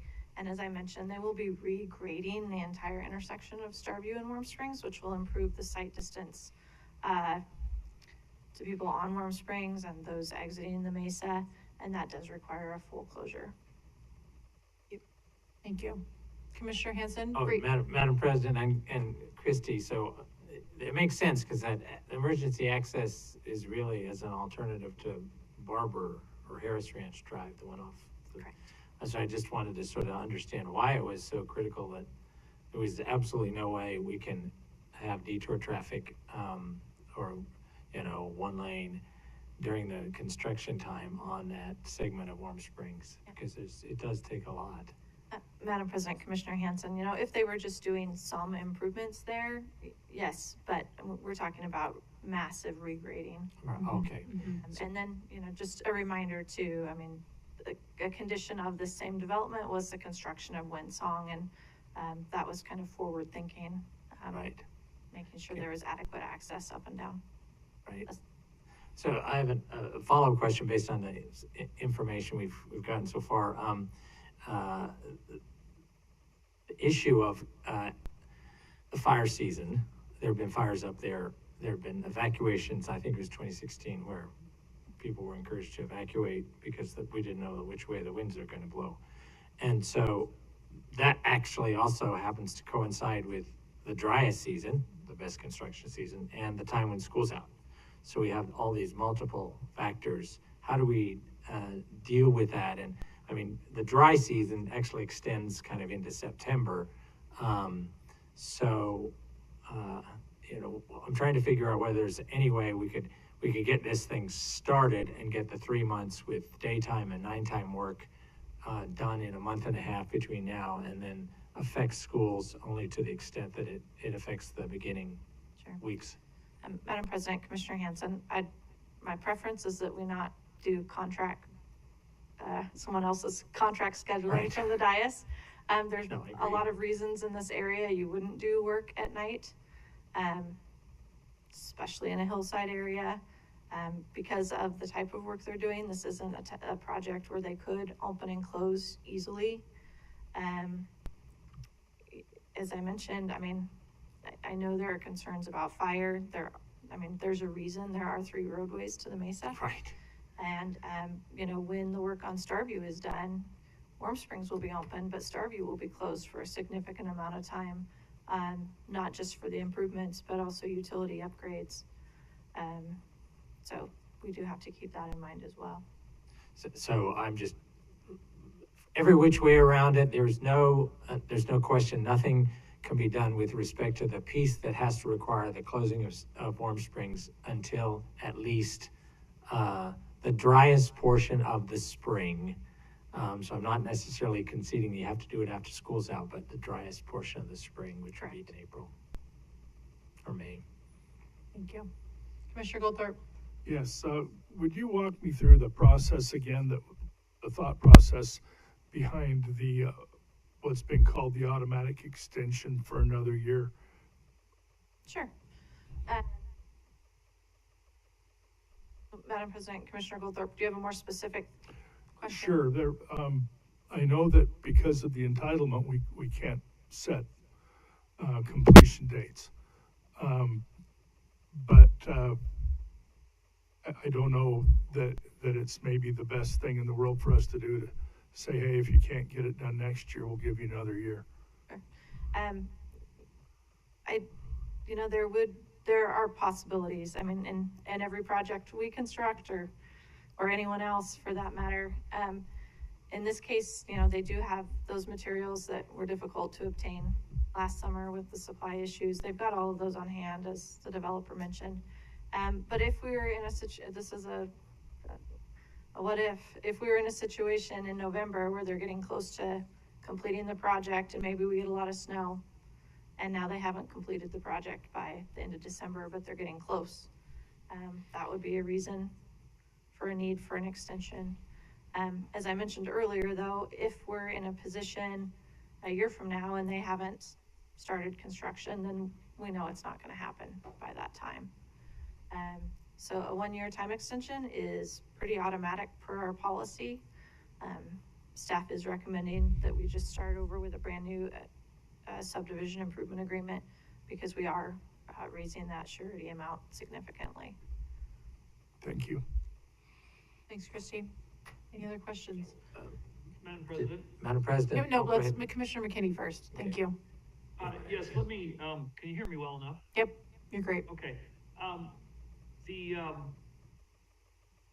have the same concern that Commissioner Goldthorpe has mentioned, and that is that, we sign this new agreement and then, a year from now we end up in the same place. I would like to, if possible, it would seem reasonable to me to, execute this new agreement, but have it without the possibility of extension, if that can be done. Now, that being said, and that I think is a consideration for us to discuss, but a couple of additional questions that Mr. Price mentioned, the possibility, of course, of having, hard milestone dates in the agreement, and I think we should definitely do that. There was a member of the public who testified and suggested perhaps we ought to even require that the surety amount be put in escrow. And I don't know if that's possible or not, but I'd like to have someone let me know if that's needed, if that's a benefit, if it's even doable. I'd like to hear about that. And then really that's about it. So those are my concerns. Do we have someone from staff that can maybe kind of flesh those out a little bit? What kind of hard dates and milestones would be in the agreement, and what sort of triggers and so on could be attached to those? Sure, Madam President, Commissioner McKinney. If the commission is wanting to put in some hard dates, then staff would recommend that you defer this so that staff could have the opportunity to have further discussion. Okay. I think that makes sense. Commissioner McKinney, sorry, I was interrupted Yes. in here. I'm sorry. Staff would want time to meet with the developer and their contractor further to flesh out the schedule and see what portions of that project we could assess or put some of those dates to. I wouldn't want to do that today. Your other question is, could we take money in escrow? At this point, we already have a surety bond for $2.5 million. To us, that is the same as cash. If a developer doesn't complete requirements, we can cash that out. We don't have policy in place that would allow us to require an escrow. I think we're very well covered with the mechanism that we do have, especially considering that we're increasing that surety by over $1 million. Commissioner, oh, go ahead. Commissioner McKinney, do you have any follow-up questions? Well, just as kind of my final comment is, whatever we do here today, I think we ought to take whatever actions needed to make sure that this project gets built next year. Really, for me, that's the bottom line. We need to get this done. It's been extended long enough, and we need to make sure that it gets done next year. Thanks. Commissioner Goldthorpe. Yes, just this is for Commissioner McKinney's benefit. Years ago, when we first discussed the change in our policy to accept surety bonds, and Steve and Paul and Jim will remember all of this, we did a good job vetting a number of companies that we would accept their bonds from. And so unless there's a different company that's on our current list, I don't think there's a nickel's worth of concern that we ought to have about just accepting the surety bond. Correct. Thank you, Christy. Ask the applicant for rebuttal. Well, come on up.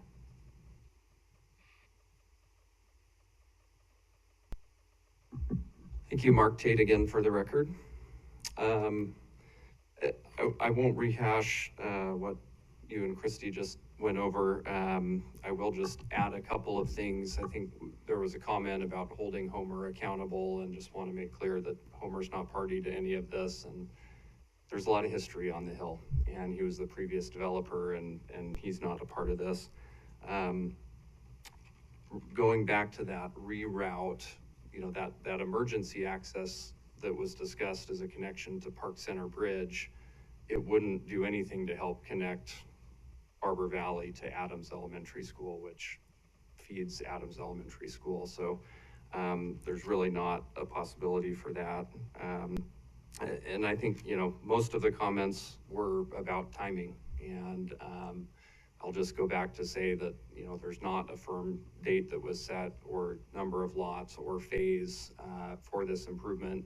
We do have surety agreements in place and subdivision improvement agreements, and we do want to get this done as well, but we're not in default of any of these things. And we want to see it get done next year as well. So I just wanted to reiterate that, you know, we're not in breach of anything right now. And I think that's about all I have to say to that. And I think you've already spoken to the possibility of delays or weather delays, and that it's not an automatic extension if we want to be back here. That certainly is not the case. So, thanks, that's all I have. Thanks, Mr. Tate. Okay. Commissioners. I'll just give you my impression at this point. I think, you know, the developer knew he was inheriting not only the complexity of this project, but the history of this project and the previous interactions with ACHD in the neighborhood. I would agree with what was raised by our council, that we can and we should put some hard milestones. That needs to be worked out. I would insist, since this is a public road, that the neighborhood be part of that discussion as to what those milestones are. They're going to be watching it very closely, as well as the neighborhood, as well as the developer and the staff. And those kinds of things that I think Mr. Benyon raised, you know, about the bid packages, the contracts, procurement of all materials. I think that's really important, so that we know well in advance what's going on. You know, I wish there was some way it could be started this summer. You know, there's lots of unknowns that could happen next year, but it's got to get done. It absolutely has to get done. So the more we can impose some requirements, some additional requirements. I don't know if we can put hard milestones with fines associated with failure to meet those hard milestones. He's nodding his head. I would like to see that incorporated, so that there's a financial incentive, regardless of what the market's doing. I agree, it really doesn't matter what the market's doing. This has been going on for generations, getting this done. Mistakes were probably made 20 years ago. This should have been fixed the year after Windsong was built. A year after Windsong was built, this should have been fixed, and it wasn't. So, you know, something like this would never be built anywhere, probably in the United States. But it's stuck being the access point for a neighborhood that is now grown. So I'd like to see that happen, so I'll wait to hear the other commissioners. I think that's basically what. Thanks, what we Commissioner can go Hanson. forward on. Commissioners? Commissioner Goldthorpe? Oh, Would you agree? Oh, yeah. Hard milestone? I was just gonna make a motion if Jim wasn't. No, go ahead. ready for. Madam President? Commissioner McKinney? Let me just add one thing. I generally agree with what Commissioner Hanson has mentioned. However, I think it might not be very workable to try to involve the residents in setting what the milestones are, for a couple of reasons. Not that I don't think that they're concerned and interested in this, but that the complexity of doing that might be just too difficult. I think, for my part, I think we as a commission are pretty much on track with what the residents want to see. I have general agreement with everything that's been said by the residents. This needs to be done. It should have been done long ago. But I think the staff at ACHD is experienced enough in construction contract management and managing these sorts of things that they can do this. They can come up with a series of milestones that will work and that will hold the contractor, the developer, to their responsibilities and make sure that this thing moves forward. So I don't know that imposing a requirement to get the residents' input on the deadlines is necessary, but otherwise, I'm generally in agreement with what Commissioner Hanson has said. Thanks, Commissioner McKinney. Madam President. Commissioner Gold. I just want to thank everybody for coming out, and I think that there have been valid and, concerns and frustrations shared, and we're in alignment with, getting this move forward in the most expedited way. I do agree with deferring this so that we can set those hard milestones and to include fines for those not being met. And I would just logistically agree with Commissioner McKinney's comment so that we can get this back in front of us and make sure that this is moving in the right direction. So. Thank you. Commissioner Goldthorpe? Yeah, okay. All right, well, I'll entertain a motion, or Steve, did you have something to add really quick? He's going to help us craft the motion. Oh, is that that's what's happening? Madam President, Commissioners, again, Steve Price, General Counsel for the record. I just discussed it with Christy. If you are go down the road on a deferral, we think 2 weeks would be appropriate to work with the developer and contractor on a critical path with hard deadlines. That puts it at what? It's like the first week of August. Okay. Thanks. Thanks, Question staff. of Steve. Quick Commissioner Hanson. Quick question of Steve. So just want to make sure that from the notice standpoint that at least the representative of the neighborhood association knows what those discussions are and can provide some input either directly with staff. I just want to make sure that the next time they hear about what those hard deadlines are is not August 2nd, but somewhat beforehand, so that they have some ideas. I mean, you got he's kind of a quasi genius in the neighborhood, Dave Benyon, who's lived there for a third of a century, or maybe a century now. Retired engineer. So I think they have some good thoughts. Not that we wouldn't come up with those anyway, but just making sure that this is extraordinary. I agree, but it's because this hasn't been solved since Windsong was opened, and it needs to be. So to the extent that they can be informed, can you help us accomplish that? Madam President, Commissioner Hanson, absolutely. We can, once we get to some draft, we'll send a draft out and we'll provide adequate notice. That's not a problem. Good, I appreciate that. And Mr. Benyon and I have been on several legislative committees over time, and he's been a pleasure to work with. So I respect your comments and extend a similar comment. Okay. Madam President. Commissioner McKinney. Sorry to interrupt. I just want to add one more comment. It was mentioned during the hearing, the possibility of also including an inflation consideration with respect to the surety amount. The surety amount is being increased, but since we have no idea what inflation might do between now and whenever it could be required, that also needs to be put into the agreement. Thanks, Commissioner. Okay. All right, is there a motion? Yes. Commissioner Goldthorpe. Madam President, I would move that we defer item number 1 until certain the first meeting of August. And I will second that with the understanding that it's so that staff can develop hard milestones with associated fines for failure to meet milestones and an inflationary factor related to the surety. Yes.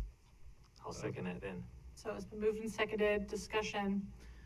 We've talked a lot. I just want to also just say thank you to everyone that's here. Thank you for those of you that sent in letters ahead of time. You know, I think if it was easy, we could snap our fingers and we would be like, hey, let's have ACH do it. We would do it tomorrow. But clearly us taking charge of the build would just delay it even further. And ultimately, I think we're all on the same page that we want this to get built and we want it to be safe for all of you. It is a travesty that it hasn't been completed, despite the lack of dates and hard deadlines that we and the developer haven't agreed to or developed at some point. But just know that we definitely want to get this right. And thank you all for being here. And we hope that you're here in 2 weeks to share your thoughts as well. So with that, commissioners, any other parting thoughts? If not, all those in favor say aye. Aye. Aye. Aye. Any opposed? All right, motion carries. Thank you. So now we're going to move into public communications. Is there anyone that would like to speak before the commission on an unrelated topic to this one? All right, so with that, meeting is adjourned. We're going to move into our post-commission work session. And commissioners, let's just move down below. And Commissioner McKinney, we're not going to take a break, so we're setting up right now, and we'll be back on in like 30 seconds.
I've been around since New Discovery. It seems like, feels like Homo Lenani. Have you seen that? It's a new Netflix. It's actually really interesting. It's out of South Africa, and these guys go find a new Homo species. You gotta watch it. It's really cool. 250,000 years ago.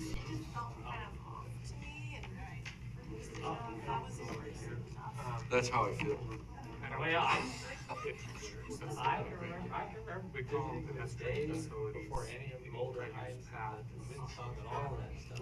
Well, I don't think, unless there's a different use that you have. No, I'm just thinking, yeah, Oh, like. he's- Oh, yeah. Oh, well, I mean, the flag increase. They're considered pedestrian. He was the CH2. You have help. The name just blew out of my head. But we did, the procurement for local government extension. To help urbanize ITD's excellence. All right. Hi, Christine. Oh, morning. Afternoon. Been a long day. Day already. It has been. We flew in last night, late. Oh, fun. All right. Thank you, ma'am. Oh, you would do this. Just gotta do it on my iPad, which is. I have these little marked in the little tiny corners here. I have that one. This one's for Commissioner McKinney. Commissioner Pickering, you want your water bottle? No, it's all right. Thank you, though. Commissioner McKinney, can you hear us okay? Okay, great. So, yes, ma'am. Oh, no, we're gonna say something. What Christine has done, each of you have, the big spreadsheet is what's going on in your district specifically. And then she's gonna hit the highlights of each one of your districts. Commissioner McKinney, all this is available online as well. You emailed it too already. Yes, we did. Thank you. Just as a reminder, we have ceiling mics to elevate your voice slightly. And for those of us sitting at the table, the ceiling mics will pick up everything you say, so you gotta be yourself. All right, good afternoon, Madam President, Commissioners. As Paul stated, is what I've handed out to you is a memo that summarizes by district the major design and construction projects for each of your districts that's happening in FY24 and focusing specifically on FY24 right now. The line item detail that you have is by your district only. Obviously, you'll see in a column, you'll see where it says Commission District. Some of those are in multiple districts, some of them are in one district. It just kind of depends on where those lines are. The ones that are TBD are typically, so arterial dynamic message sign installation, those are ones that we're still trying to work through.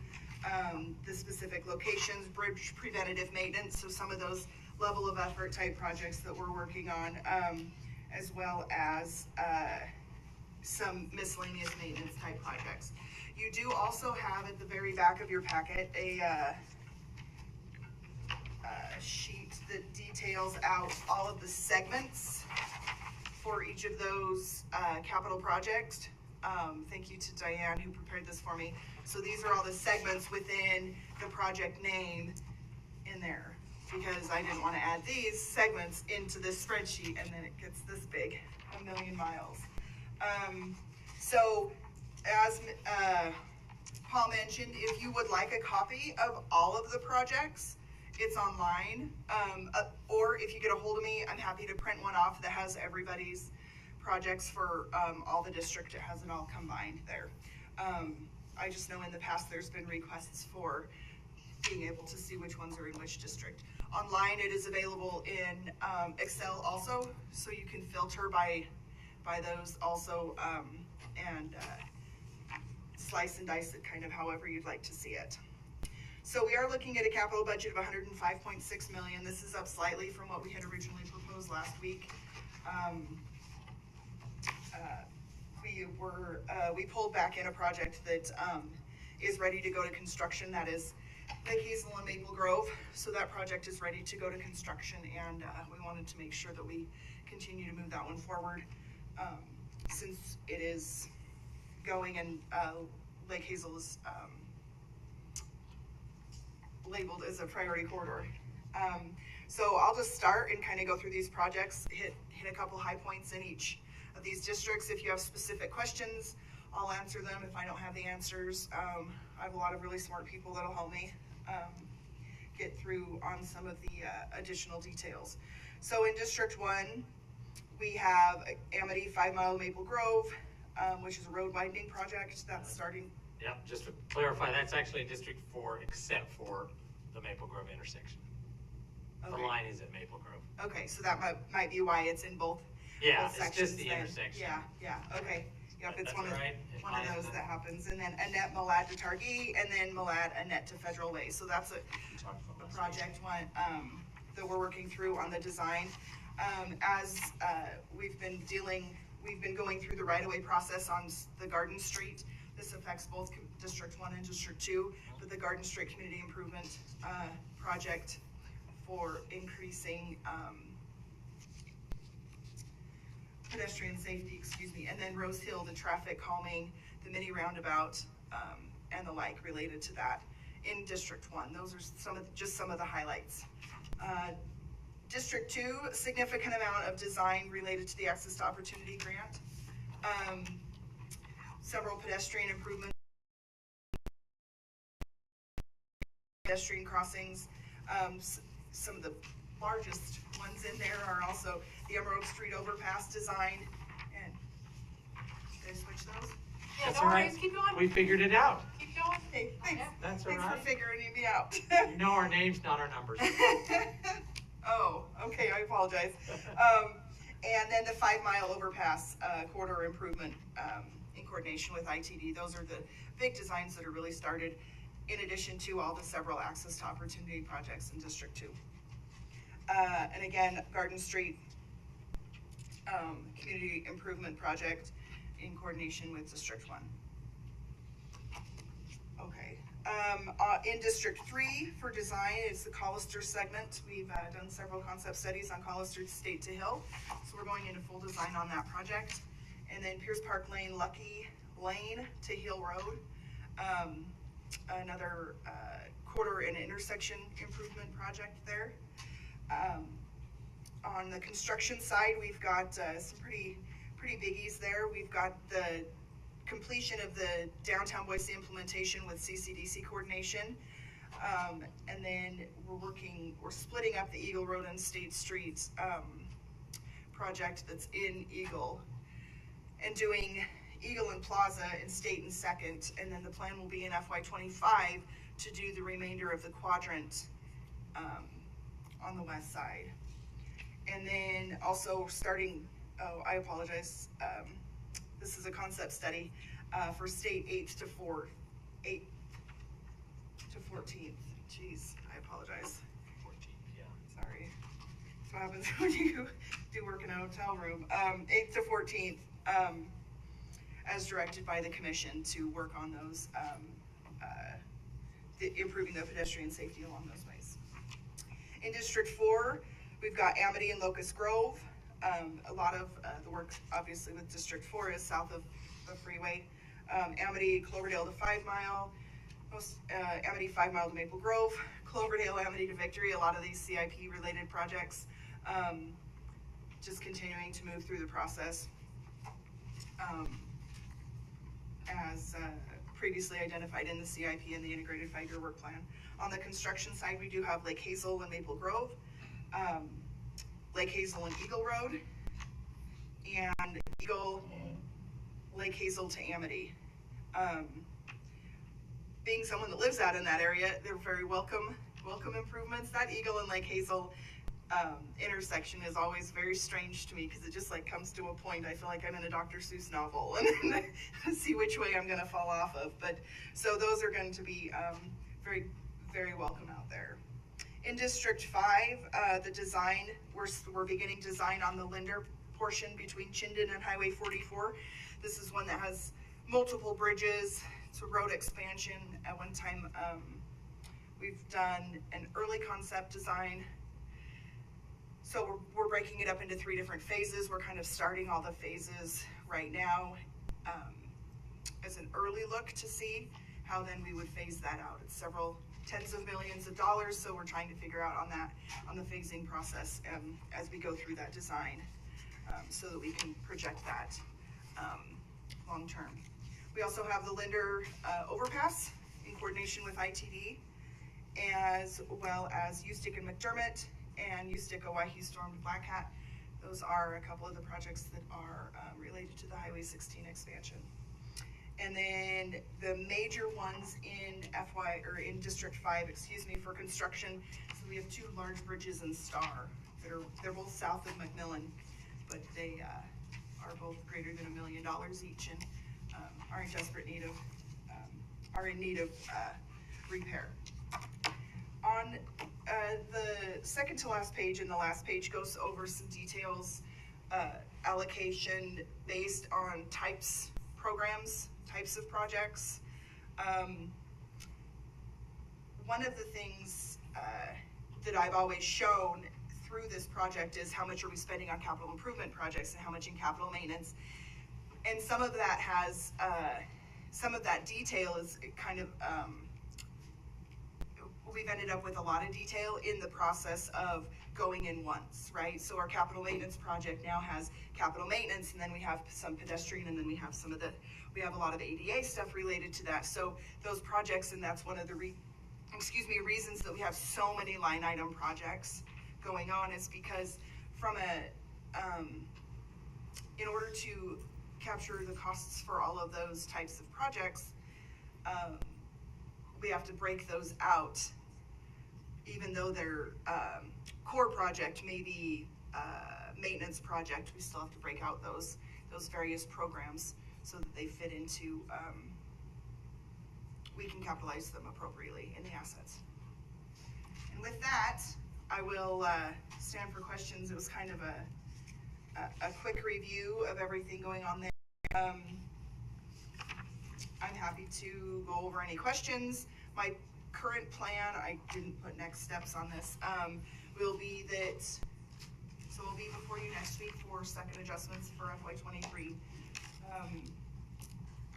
August, the first week in August, I'll be before you with an updated packet. There's some administrative adjustments and some changes that are going in the operational side, just some cleanup and requests from various department managers, and then as well as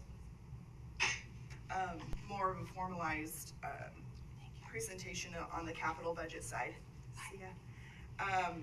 And then my plan would be that on that date, I would also have proposed wording and a proposed draft of what will go to the newspaper later that week for public hearing on August 23rd. And next Thursday, we have our public open house. Excuse me. All right, any questions for Christine? Christy Inselman will now be talking to you about FY25 and the remaining years in the integrated 5-year work plan. Thank you, this is very helpful.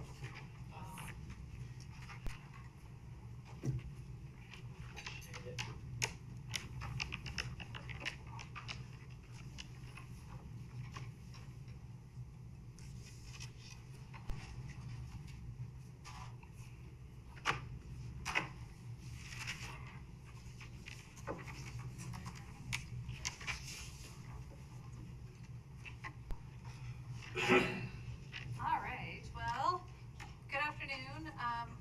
Madam President is not with us anymore, but all of the rest of the commissioners, normally in my normal thing. So for the record, Christy Inselman, the Planning and Programming Supervisor in our Planning and Projects Department.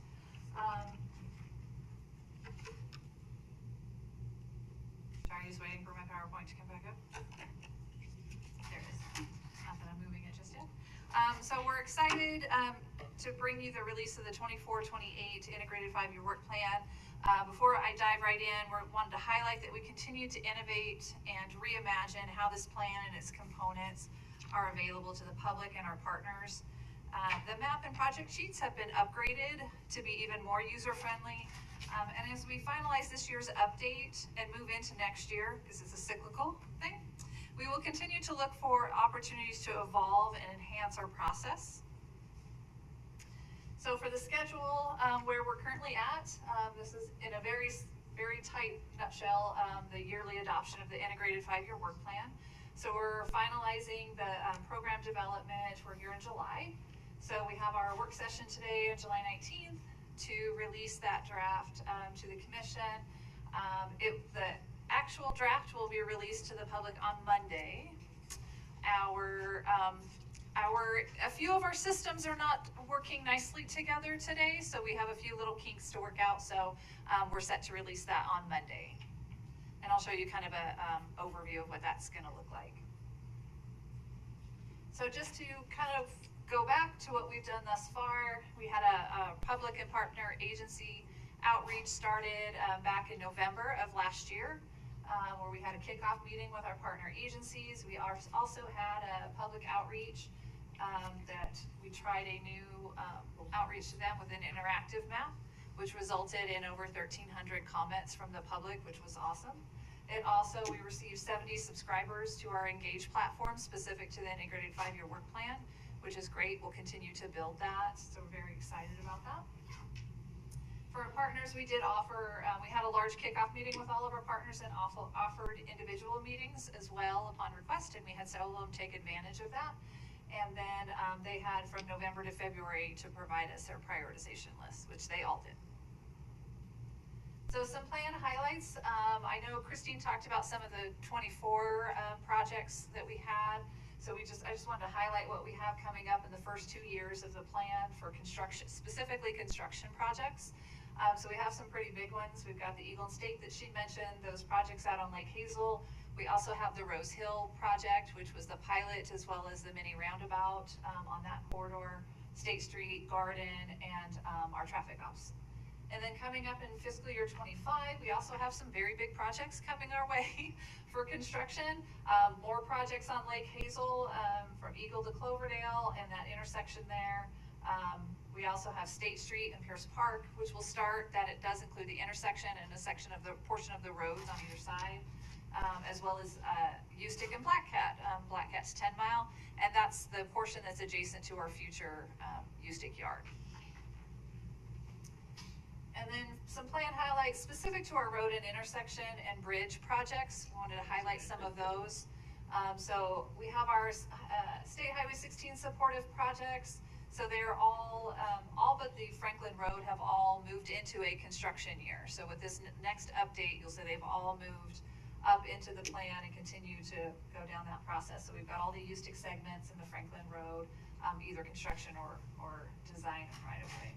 And then under our bridge and overpass projects, you guys are all aware, we've heard a lot from our partner agencies on the importance of some of these projects which have moved up.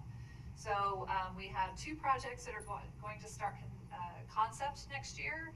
And because they're larger bridge projects, those concepts typically will take 1.5 to 2 years to complete.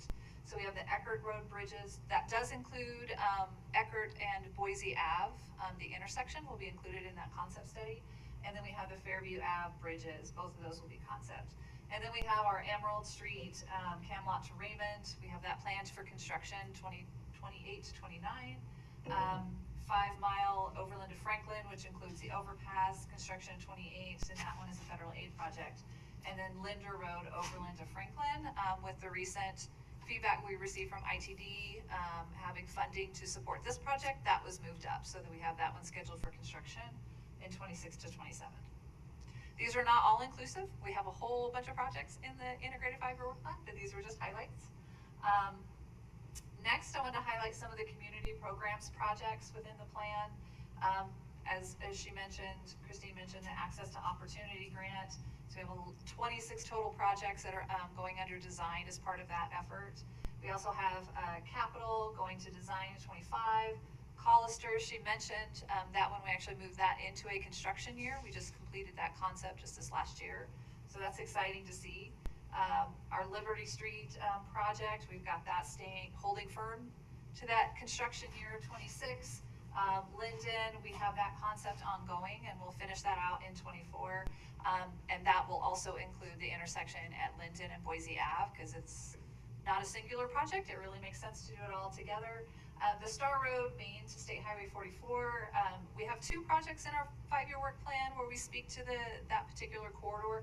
This one specifically is an interim pathway that the city had requested on their prioritization lists prior, and we've continued to move forward in that. We have that scheduled for construction in 26. You will see the full build out in the plan for concept study. So it'll be in there as well. Just a quick, you're still referring to the Columbia Village. I think on our plan, we don't call it just a bikeway, we call it Columbia Village something else, just to correct. I think it's like neighborhood. Neighborhood, something. yeah. I'll fix the, Yeah, so fix that, the I name. mean, it started out as a bikeway, now it's It's more, incorporating. way enough. more than that, yes. I think I just have the name stuck in Yeah, my I head know. and I don't want to give them up for myself. And then just overall plan highlights. So we have a total of 593 projects in the integrated 5-year work plan. That's up from the last iteration by about 50. It was like 540 something last time. So we have a total of 144 road and intersection projects. Those are the major improvement projects that we have. 102 capital maintenance. Again, this is not all inclusive. We have the other programs, but I wanted to hit the highlights. Dale was very excited to see 89 bridge projects in our plan because we have a lot of infrastructure needs, and 211 community programs projects. What that equates to, and I really wanted to do the little finger thing, is we surpassed $1 billion in projects, programs in the integrated 5-year work plan for the first time. So, you know, the $1 billion. So that's a big number. So we have a lot coming up and a lot of big dollar. A lot of that's under that 144. I know. CIP. A lot of it is. Yes, a lot of it is. So then rolling into the next phases, we'll have our second round of public and partner agency outreach. So we do individual invitations to all of our partners. We will provide them updates to their priority list for their new projects. And then as far as the public, we'll have our interactive map where, similar to last year, they can click on any project and provide feedback directly on that project and see everything in their area. We even break it down, and I'll show you the map here in a second. We have our public information meeting, and that'll be a joint meeting with Christine on budget and the integrated 5-year work plan. And that is scheduled for July 27th, so next week. It'll be here at headquarters, but we're gonna do a hybrid meeting, so they have options whether they wanna join the meeting virtually or if they would like to attend it in person. And then we'll have the map up and staff here and available to help them, and as well as maps printed up. And as normal, we'll have our social media outreach, Twitter, Nextdoor, our webpage updated, emails. We also had that HOA meeting that was referenced earlier, where staff came and talked about the 5-year and how to be engaged on that. We'll also reach out to our advisory committees and our neighborhood groups throughout this next outreach as well. So this is just kind of a screenshot. Don't look too closely at some of the colors on the screen because that's where our systems are not playing nicely with each other right now. So our integrated 5-year work plan, we basically had to reconstruct it from scratch because the Esri system, that the platform we had used with the last update is no longer supported, just like new technology. So it's kind of like your phone no longer can use certain older phones because the updates. Same thing with our old map. So Megan in our GIS, a little shout out to her. She's been working diligently to try to get this going for us, but we had to reconstruct the whole thing starting over. But it's kind of nice because the platform has some different features that we didn't have available before. So we're pretty excited about how this is going to look. And my favorite is there's a little button you can click and it'll zoom right to where you're at. And so you can see what's right around you. That's just my personal favorite. So, Quick question, is that live yet? It is not live yet. That's why we've delayed the release until Monday. Okay. Until we work out all of the bugs, because we want to make sure that what we have out there to them is accurate. It's pulling in some incorrect information, so stuff's not showing up right. Great. But we know why, and we're on the job to fix it. We're just taking a couple You wouldn't mind sending the link out to each of us as soon as it Oh, goes live? absolutely. Yeah, because I gotta delete some bookmarks with the old map. And we changed, yeah, you don't want to use the old. Rid of those. I mean, it's still, you can still kind of access it, but it's still not accurate. Thank you. So we'll have, similar to the last time, we'll have the tabs along the top. So if you just want to look at roads and intersections or just, bike and ped or maintenance, you'll be able to click on that and it'll filter out and just show those types of projects if that's what you want to see, or this main one that has all of the projects. And it is fully interactive where you zoom right in, you can click on it, and the information it's going to provide the public and our partners and you commission. It'll give the project name, the project description, design, right-of-way, and construction years, whoever the PM is assigned to that. And we've also added a total project cost that's programmed in the integrated 5-year work plan. So you see the total amount that's also in there. So for next steps that we're currently So we're here on, STAR is where we'll release the interactive map for public and partner agency review. And that will run the 24th through August 16th. Will they be able to review it, provide feedback, and we'll get feedback from our partners as well. That meeting on July 27th, which is the PIM. We will be back to the commission on September 6th for basically what we heard from the public, and we'll give you guys a review of what we heard at that time. And then on September 27th is our targeted adoption date. So I did a little extra on the fireworks because I really wanted it adopted that day. And then I will stand for any questions. Any questions for Christy? All right. Can I ask for something to be switched? I'm just going to do it in You're the fine. same area, the Boise Central Bench, the neighborhood. We put a lot of work into the Nez Perce project, which is listed under future construction. Mm-hmm. And that's a much higher priority for that area and for me than the Overland Vista. And so if there's a way we could flip those, the Nez Perce one's down at 2.4 million estimated cost, and the intersection Overland Vista is 2.5 million. So the costs are about the same.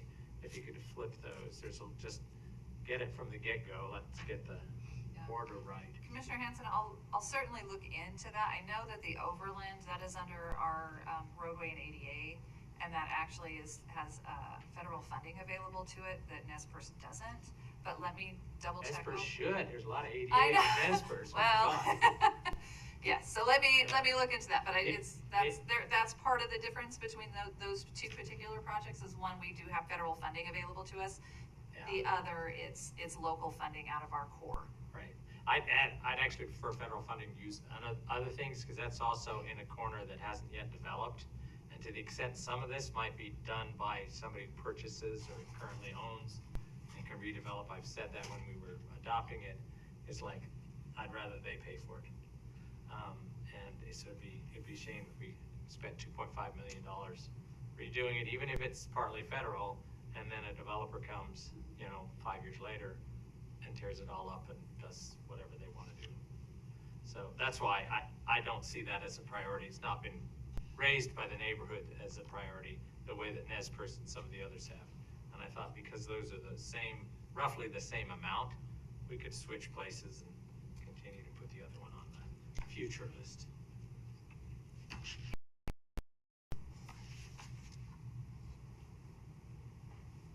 Commissioner McKinney, do you have any questions for me?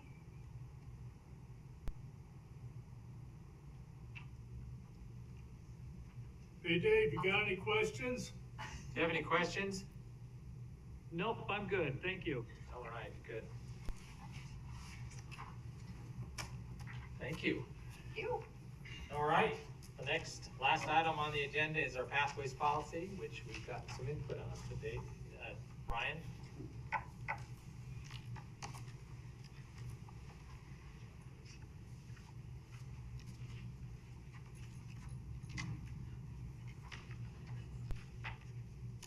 All right, Commission, for the record, Ryan Head, Deputy Director of Development and Technical Services.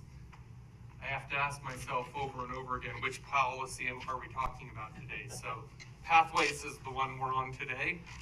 The intent of today is to get the Commission's final comments so that we can move forward with going out to the public and beginning outreach on the policy. Just to review where we've been, we've talked about the intent and existing policy review. We've had an initial draft. We got a few comments, both from the meeting as well as we had some follow-up emails, and I'll show you how we've addressed those today. The next intent would be to open up a public comment period and for about 6 weeks, and then to come back after that public comment period, review that information with the Commission and any edits, and prior to an adoption hearing.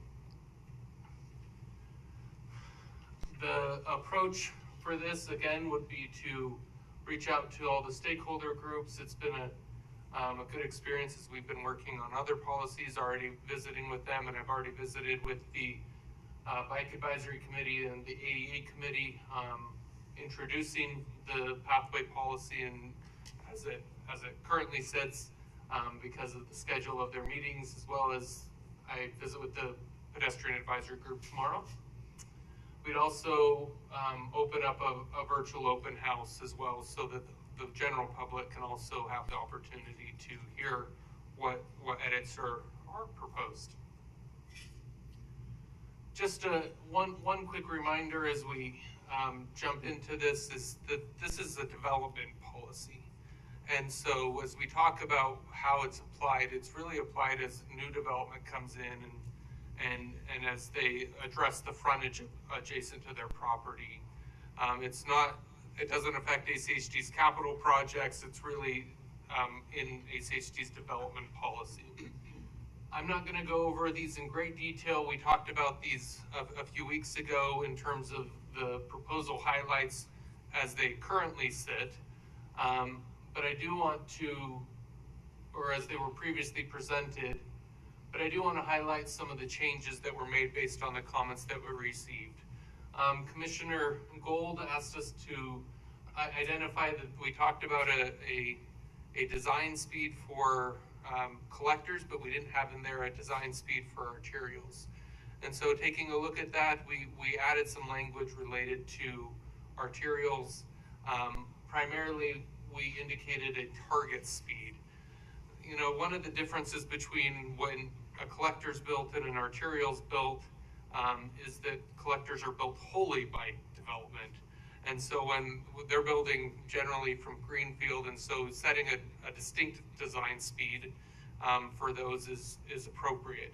When it comes to arterials, they may only be improving a small amount of frontage on an arterial.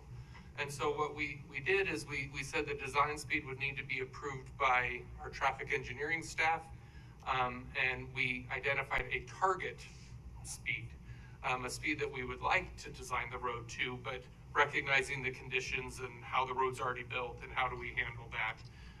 If it's a major development, we may have more opportunity to influence that design speed, but we don't want to create an unsafe condition by having multiple different things with how the road's built. But we did indicate that. We also indicated in that section an encouragement for vertical elements, street trees, landscaping, to encourage people to actually go the target speed. Jumping into some comments from Commissioner Hansen, we looked at the language regarding meandering sidewalks and whether it's prohibited or, so we removed the language saying meandering and indicated that the sidewalk would need to be parallel to the roadway, and would be following that roadway, and then indicated that site-specific conditions would be appropriate for adjusting that. Lastly, we added some language. There was some conversation during the meeting talking about modifying the street section. You know, if you can't get everything in, how do you address that? And so we added some language in there regarding the opportunity to modify the street section, such as removing a center turn lane, or looking at lane widths, to accommodate and ensure that the pathway and buffers could be in those locations. And also recognizing that you don't want to remove a turn lane if there's a bunch of a place where it's actually needed. So those are the main edits that were made. We did take a look. I know there have been some comments and edits or discussion regarding adding vertical protection. And in looking at looking at it from a development policy perspective, the way that it's written is that we would require an 8-foot buffer. And so in looking at the management practices, if you have an 8-foot buffer, the vertical element is not necessarily there. And we also have some concern from a staff perspective in terms of having short sections of vertical walls or elements, but we do recognize in there that if the pathway isn't an option, that we can implement other level 3 type facilities, which include protected bike lanes, which include other types of treatments. So recognizing that the conditions we're going to be required would not bring that buffer to the narrow dimensions which would require that vertical element, we tried to accommodate that through the other language in the policy, recognizing that that's still an option, and that staff has the ability to negotiate and work through those things if needed. So those are the edits. Just wanted to present today. As assuming I have commission concurrence, we'll open up the public comment period tomorrow. And we'll stand for any questions. Any questions? Is Dave still with us? Commissioner McKinney? Do you have any questions? No? No, I don't think so. Not at this time. All right. I guess the only question I have is whether we want to be that much clearer about when we're measuring the 8 foot in 7205.5.2, this was raised by the Southwest Neighborhood Alliance. It says 8 foot buffer from back of curb, but it doesn't say to where. To the front end. To the front end. Okay, so it does say, the new language will say to the front end, so we know from where to where. Yeah, it says measured from the front edge to the back. Okay, because that was the question. I'm looking off of an earlier draft, I guess. Yeah, we also clarified some of the language. In some arterial frontage improvements, there's not necessarily a curb and gutter installed with the development. We may do that at a future date. And so we indicated that it should be placed in alignment with the master street map, basically as far away as possible, so that it doesn't need to be taken out at a later date when we come in and build the roadway. Yeah, and the notion that if you do put up a vertical, you need to have some vertical protection because of the nature of the road in which as it gets developed, that vertical element takes a little bit away from that minimum 8 feet. So you do have to have a little more than that, because it's like that shy distance. Nobody rides right on the wall or walks right on the wall. So if you do have that, you actually have to have more, because then it basically takes up whatever, a foot or two on either side. I don't know how you incorporate that into language so that you don't just later on have to come back and then widen the pathway because the installation. As I've read the guidance documents that are out there related to vertical elements, they indicate if the buffer space is less than 5 feet as measured from the edge of the travel way, which would be the edge of asphalt. So in most cases, that's a 2 foot curb and gutter and then 3 feet of buffer space. So if that's when it's recommended to have those vertical elements. Yeah. And we would look at those conditions. But when you're talking about 8 feet from the back of curb, which is actually 10 feet at a minimum from the travel way, you're really in a place where that wouldn't be required. Anyway, adds more flexibility to the staff so you can get to it. And of course the question about how then do we retrofit or move forward and think about facilities that are consistent in the old developments, which is, increasingly more of an issue. How does this apply? Because it's applied to new developments, green fields, to when we are going in, or there's some redevelopment along a corridor, and it's like, you're on an arterial, normally we would have required you to have this kind of multi-use pathway, but since it's not connected, we didn't require that 50 years ago. How do we deal with that? I don't know. I mean, it's presumably this doesn't provide us any guide at all, or Commissioner Hanson commissioned this would not, because this is development policy. Right. That would be guidance that really impacts our capital projects and how capital projects are developed. So the commission can provide guidance that the capital projects team would implement as they go through projects that way. But as far as this is related, this is for development. And so in most cases, people aren't redeveloping an entire long stretch of an arterial. No, I know, it's the whole problem we have of all these unused bike lanes, because they're totally unsafe. And yet the space is there. And how do we get rid of those? We have the space, but it would require a capital expenditure to then incorporate that space with the sidewalk into a multi-use path on an arterial. Commissioner Hanson, just to address how that's handled in the policy, it indicates that in locations where it's not feasible to build a pathway and a bike lane is there, that staff could require them to, at a minimum, add some buffer space between the bike lane and the travel lane, so that they would still be required to at least have a 5-foot bike lane and could add a 3-foot buffer there to, at a minimum, provide some space that could be accommodated for future protection as greater space is developed. Yeah. Okay, good. Any other questions or observations? Thank you, Ryan. This is great. Appreciate it very much. All right, we are finished. Maybe you should adjourn a work session.